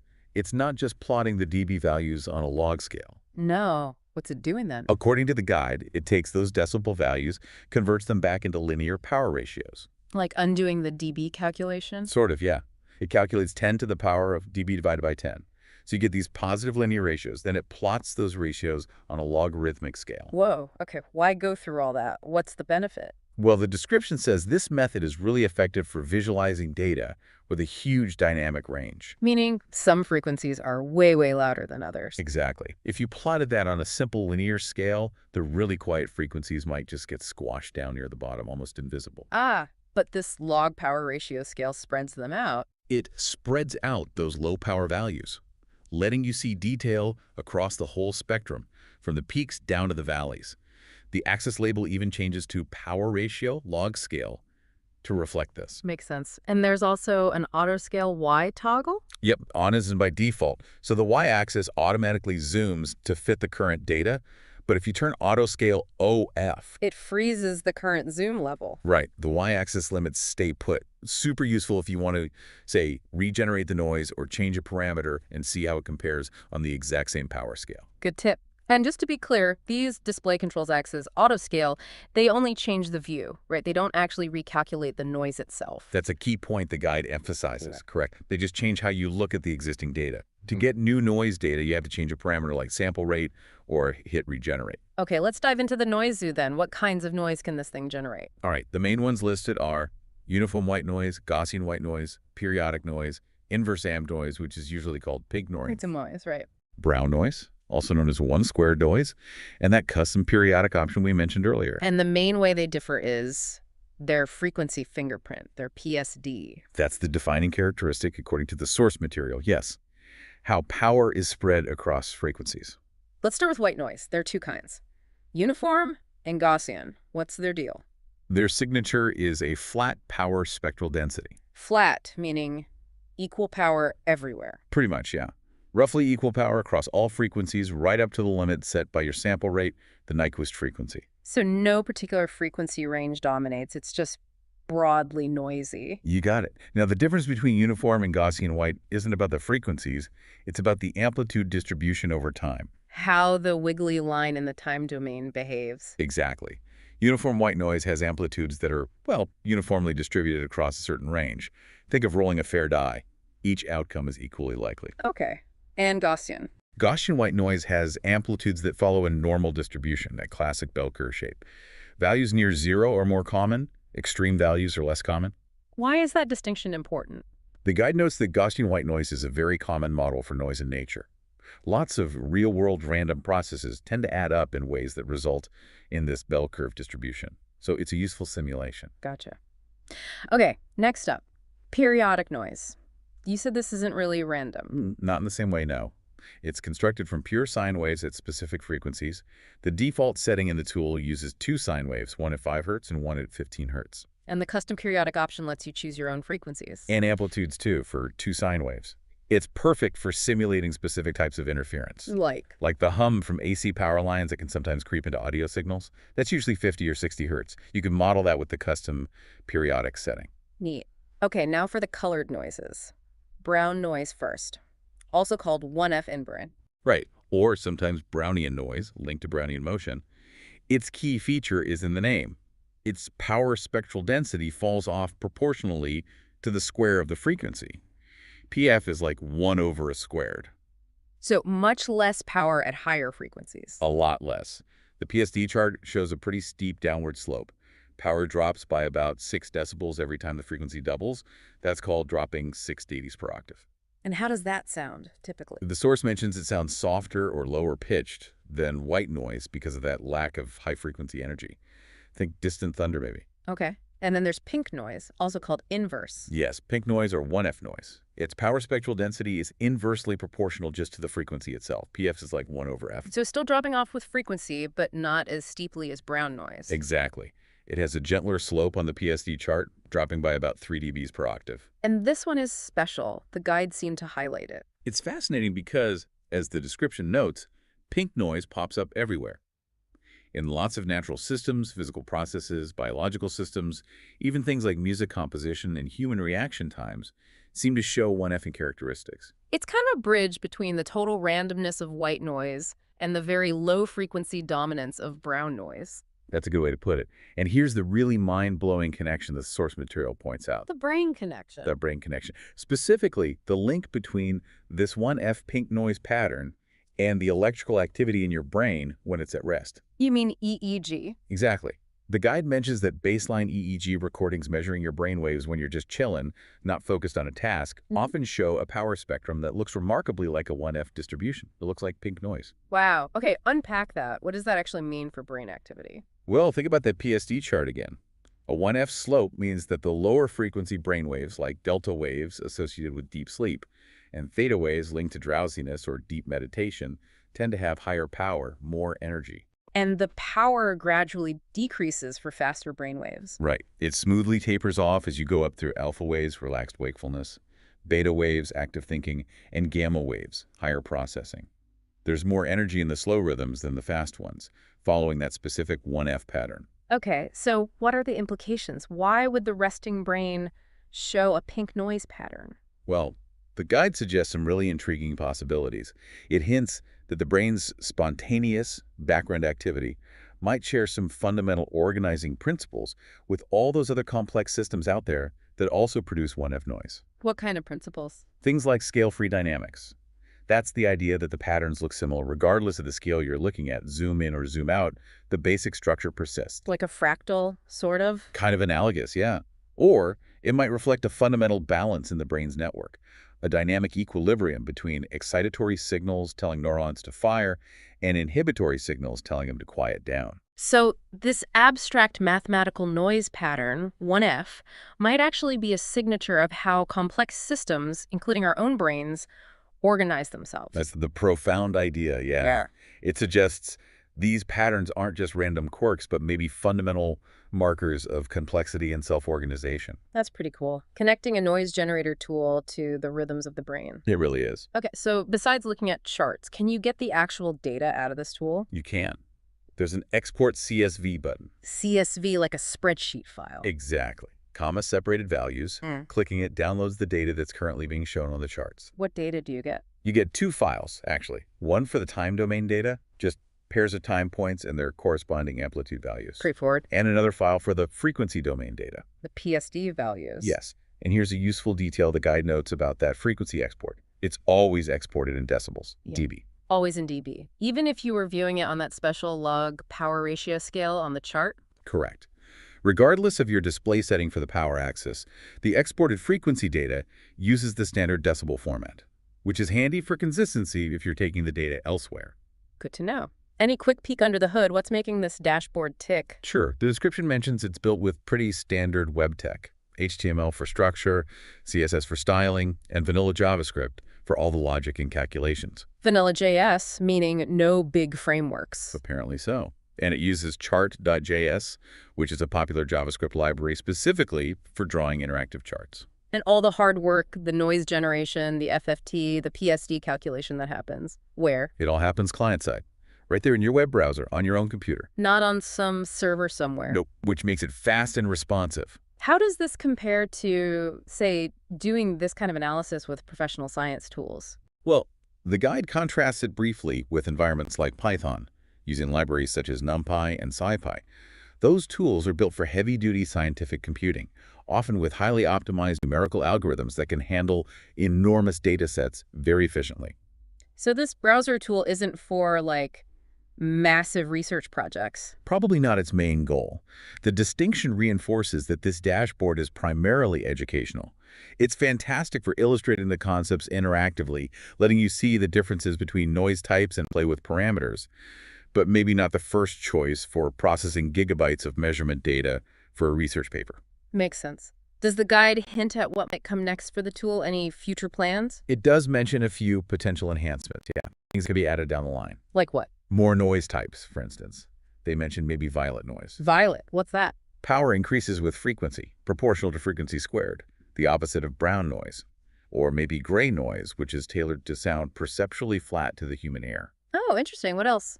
Add-in filters would be really cool. Imagine generating white noise, then running it through a simulated low-pass or high-pass filter right there in the tool to see how it shapes the spectrum. Yeah, that would be great for understanding filtering concepts. Or maybe combining noise with simple signals, like adding a controllable amount of noise to a clean sine wave.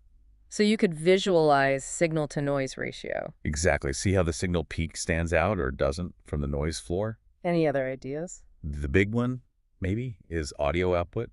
They mentioned the possibility of actually letting you hear the noise you're generating and manipulating in real time.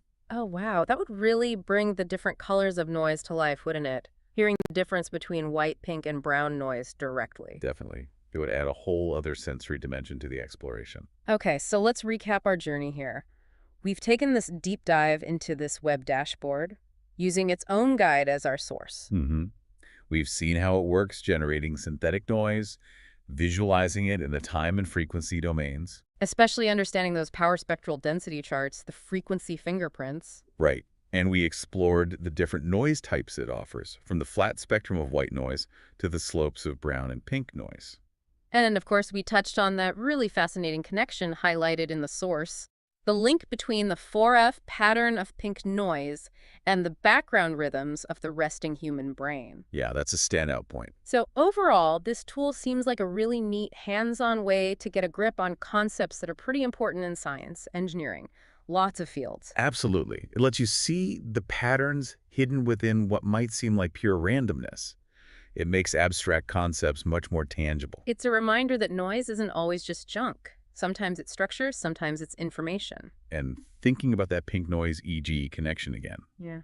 it leaves you with a pretty provocative thought, doesn't it? Which is? That these fundamental mathematical patterns, these noise distributions like 1F, might be a kind of universal signature, a sign of complexity showing up across incredibly different systems. From the sound of a waterfall, maybe, to the stock market, to the firing patterns in your own head. Exactly. It makes you wonder, where else are these fundamental noise patterns quietly shaping the dynamics of the world around us? And maybe even within us, in ways we haven't even recognized yet. That's definitely something to mull over. And really, the best way to appreciate these ideas is to try it yourself. If you can access this web dashboard, definitely play around with it. Generate the different noises, flip between the views, tweak the settings. And actually watch those different frequency fingerprints, those unique patterns, emerge right there on your screen. See the theory in action.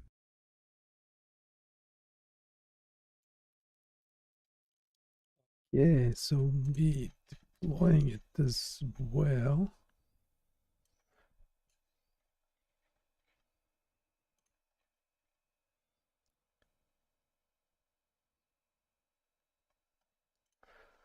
Hey, give me a sec. We will deploy. Yeah, audio is a good idea. A lot of good ideas.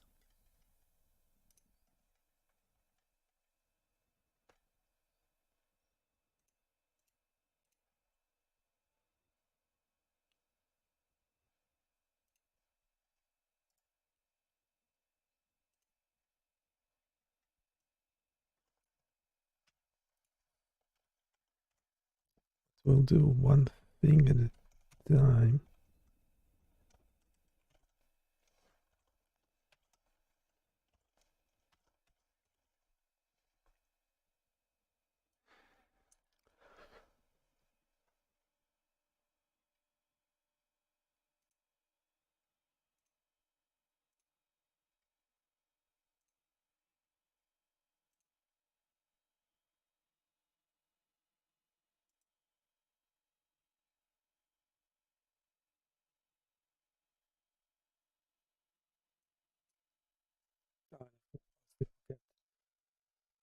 I forgot to add it to the landing page.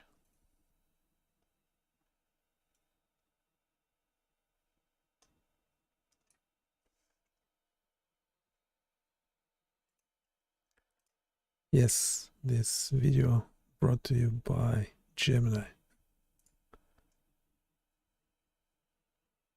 Okay, the site will be down for a sec. It should be back up, back up, back up, back up, oh, back up.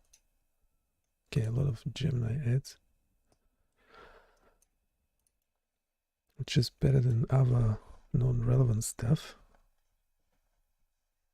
I think we need to clear the cache. Clear the cache. Before we're running testing. Okay,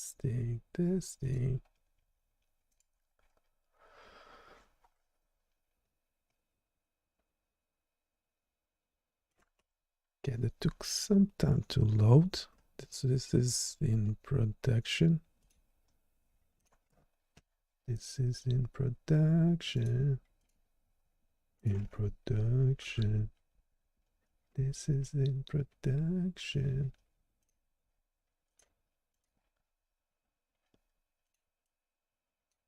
We like stuff in production.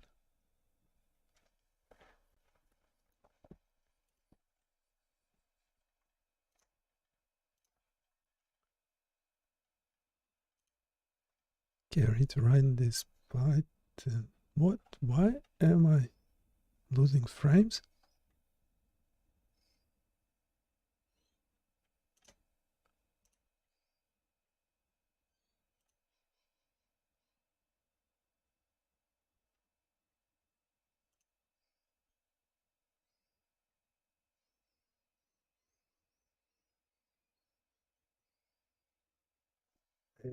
That's weird.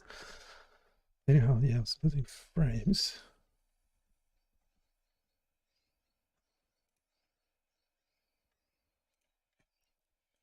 Currently we have 46 errors.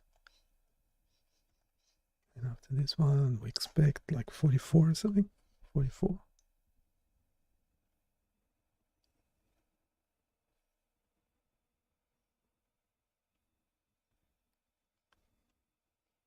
Still dropping frames.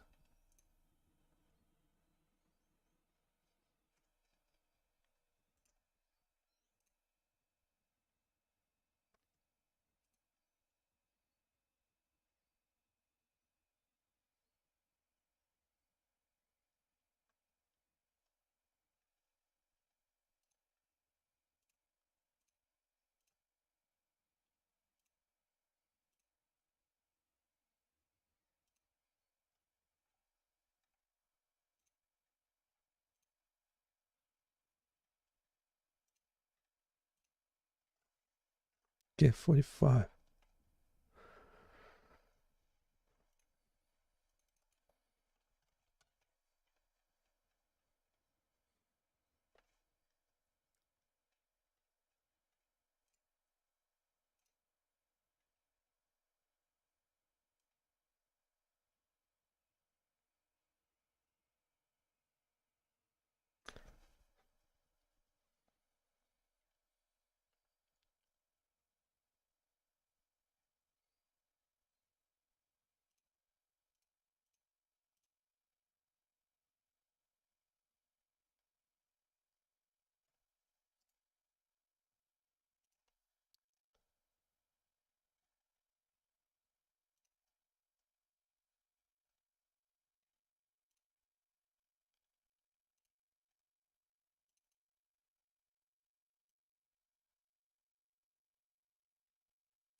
Use that as an image, as a thumbnail for the page.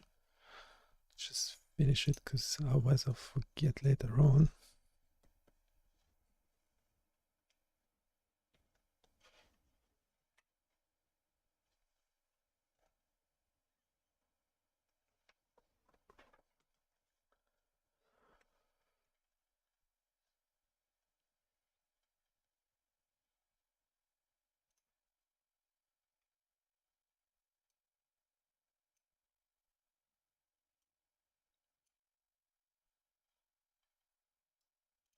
Okay, this will be a thumbnail.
Okay, we need another entry based on the information provided above.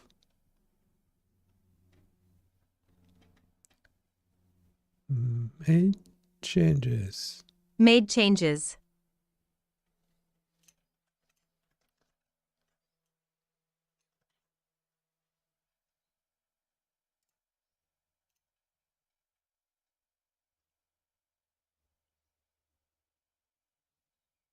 Made changes. Okay. And unfortunately, to redeploy the whole thing, the problem with deploying at the moment is that we have this data sitting there that we are not actually using. Meant to be using it. Might just reduce the sample size. So it's not as large and it doesn't take that long to deploy.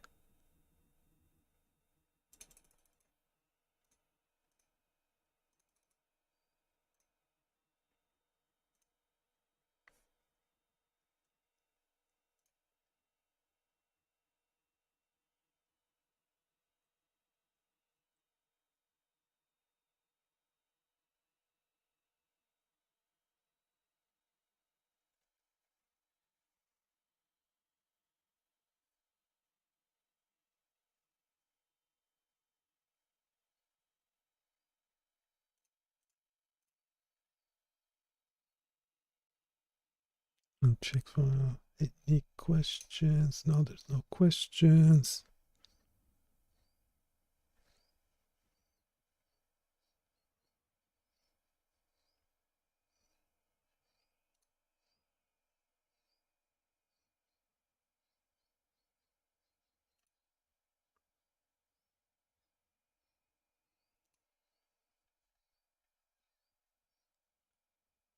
Okay, do we need to clear the cache? Yes, we do. Right, get this synthetic noise. Yeah, the thumbnail is not great, but it's real. It's actually coming from the tool itself. So,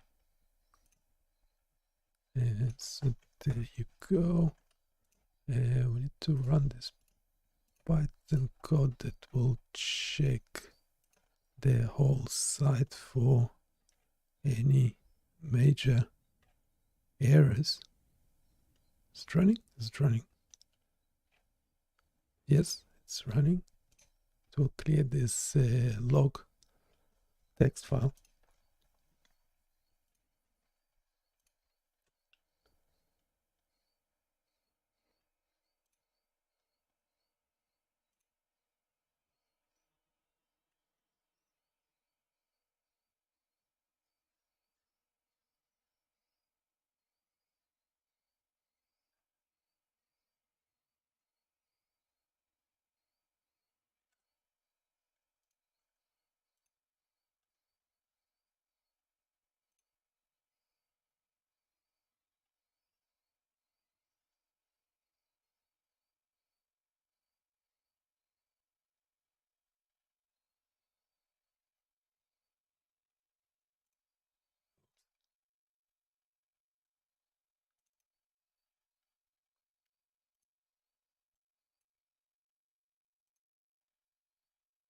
Okay, we have 44 tools and things to fix.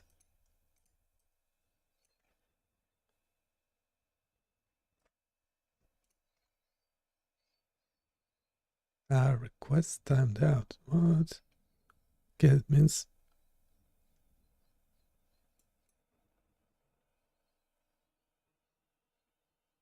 oh, I'm dropping frames. There's something up with my internet connection and stuff. But yeah, eventually tools like this will go. This one was developed a while back and it's a bit too slow. It's too slow.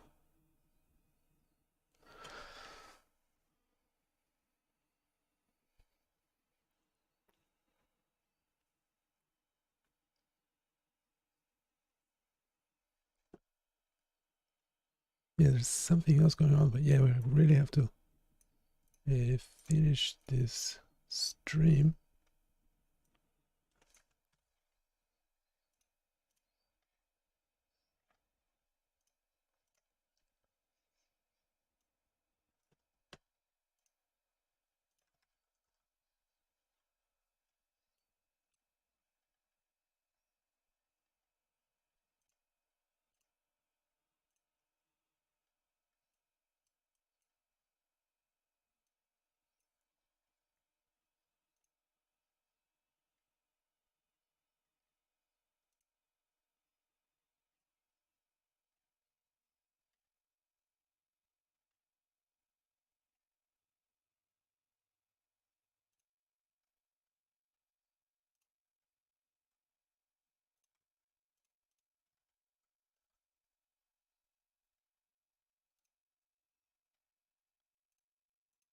Tools like that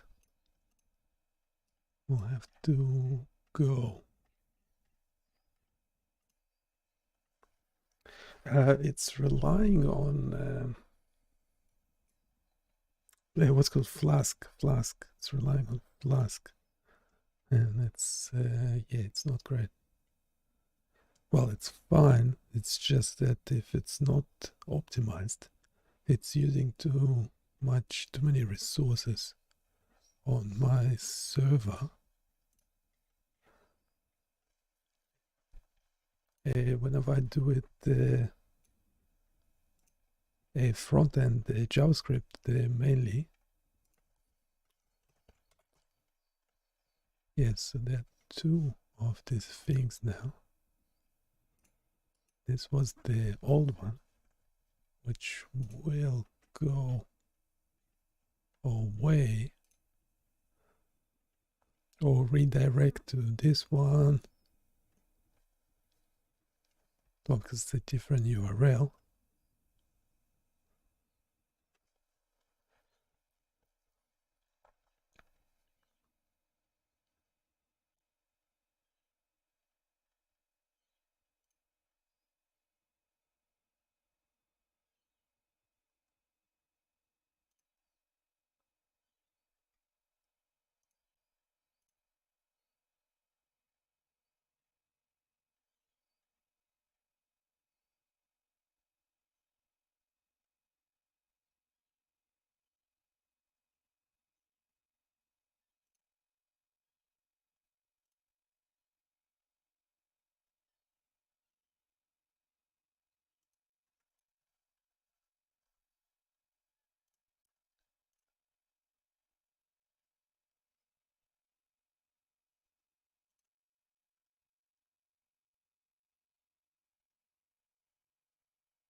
The thing, oops.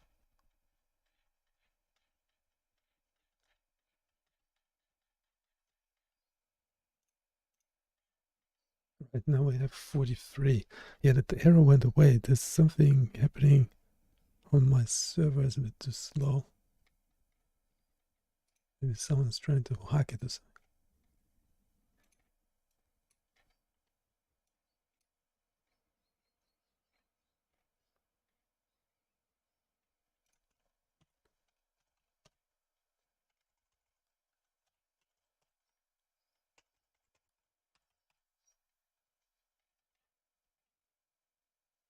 Yeah, I'll be having those tools coming live as well at some stage. I mean, they are there. You can spell. Can you guess what it is? Can you guess what it is? You can shuffle. Pancreas? Pancreasm? Pancreas. How to spell pancreas? Do you know how to spell pancreas? And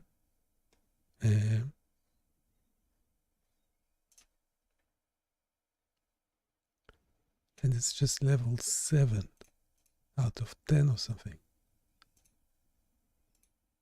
But what is it? A soft? No. Why is it showing lags? as a hint. Is it esophagus? I think. Yeah, you can keep shuffling. Kinda helps, but then you can go level 10. Well, I know what this is. It's otolaryngologist. But did you guess what it was? Otolaryngology. It's lots of O's. Isn't too many O's? Is it like 4 or 5 O's? Crazy, crazy. What's up with that? Anyhow, I'm not gonna attempt to. I would not be able to spell, but this game might actually help you. Yeah, and this is a bit of a. Is it lungs and an explosion? Can you guess what? Yeah, good luck. Good luck, good luck, good luck. And someone was asking if we have anything fun. Well, the answer is obviously yes. We have lots of games. This one shows you, trains you how to win AI. How do you win AI? Do you win AI? No, you will lose to AI. Because you're too slow. Well, currently AI is too slow. Because it's too big. Oops, just ate me. AI just ate me. AI just gobbled me up. Gobble everything up.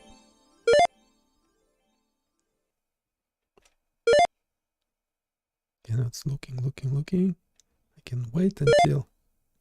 Actually, there's quite a few tricks that will make you win AI.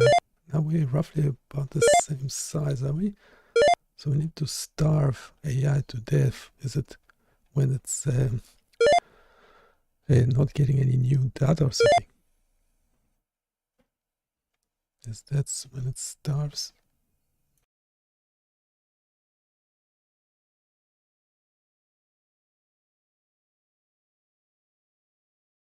I think it will eat me if I come anywhere near it. Yep. But now it's larger and slower.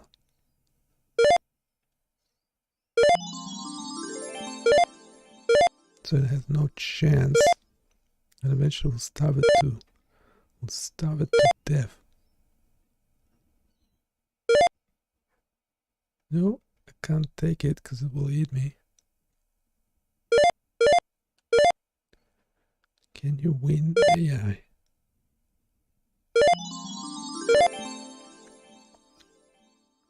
Obviously this game was made by AI.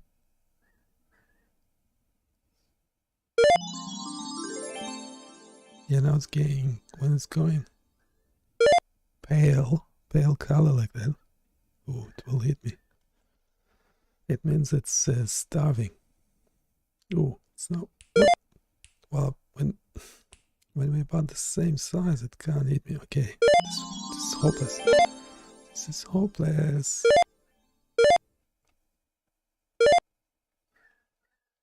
You can still win. Don't give up. Don't give up on AI. And making everything better and quicker. And you losing your job to it. You can still win. Okay, let's take it. That one. Oop, it's now faster. It must have took the blueberry. Okay, now we're about the same size, so it can't actually eat me, but now. Oh, come on. Okay, it's hopeless. Okay, maybe we don't have hope.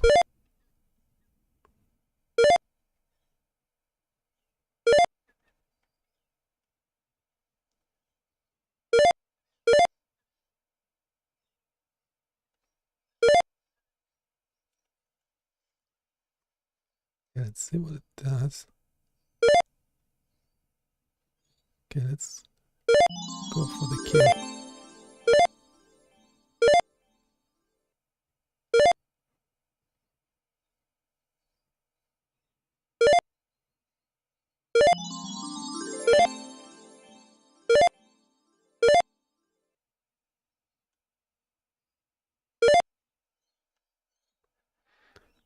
Can we win AI? I don't think so.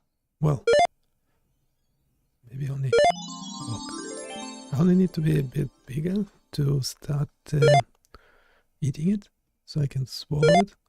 Yeah, now I should be able to swallow it. Yep. Okay, now I need to catch it. Okay, now it will go to that red, so I'll just wait here.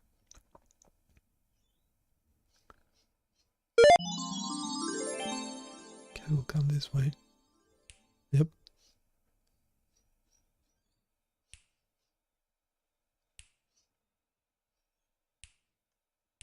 Okay. Getting there. Oh, I ate that. Oh, I did. That shouldn't have happened. Oh, come on. Just need to stay in the middle and hope that there will be something on the other side. Yep. Yeah, we can win AI. So it's hard, but don't give up. Don't give up, don't give in. Don't give up, don't give in.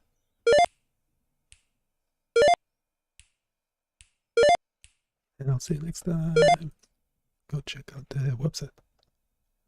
Everything we do is available on the site. On the site. Read this and sign out.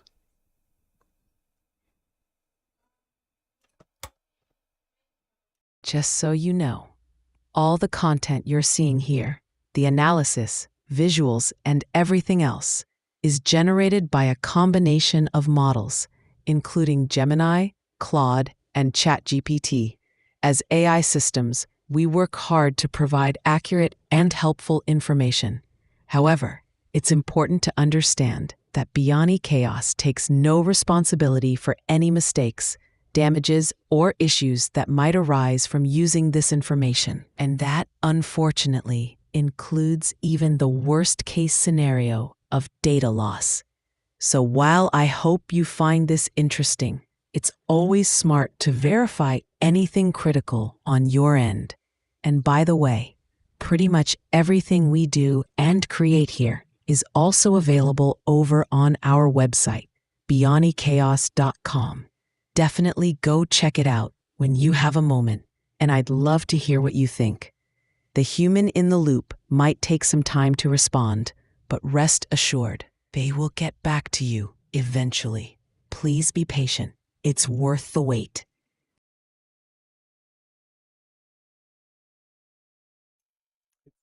The wait. What the robot said, so you have to comply. Bye.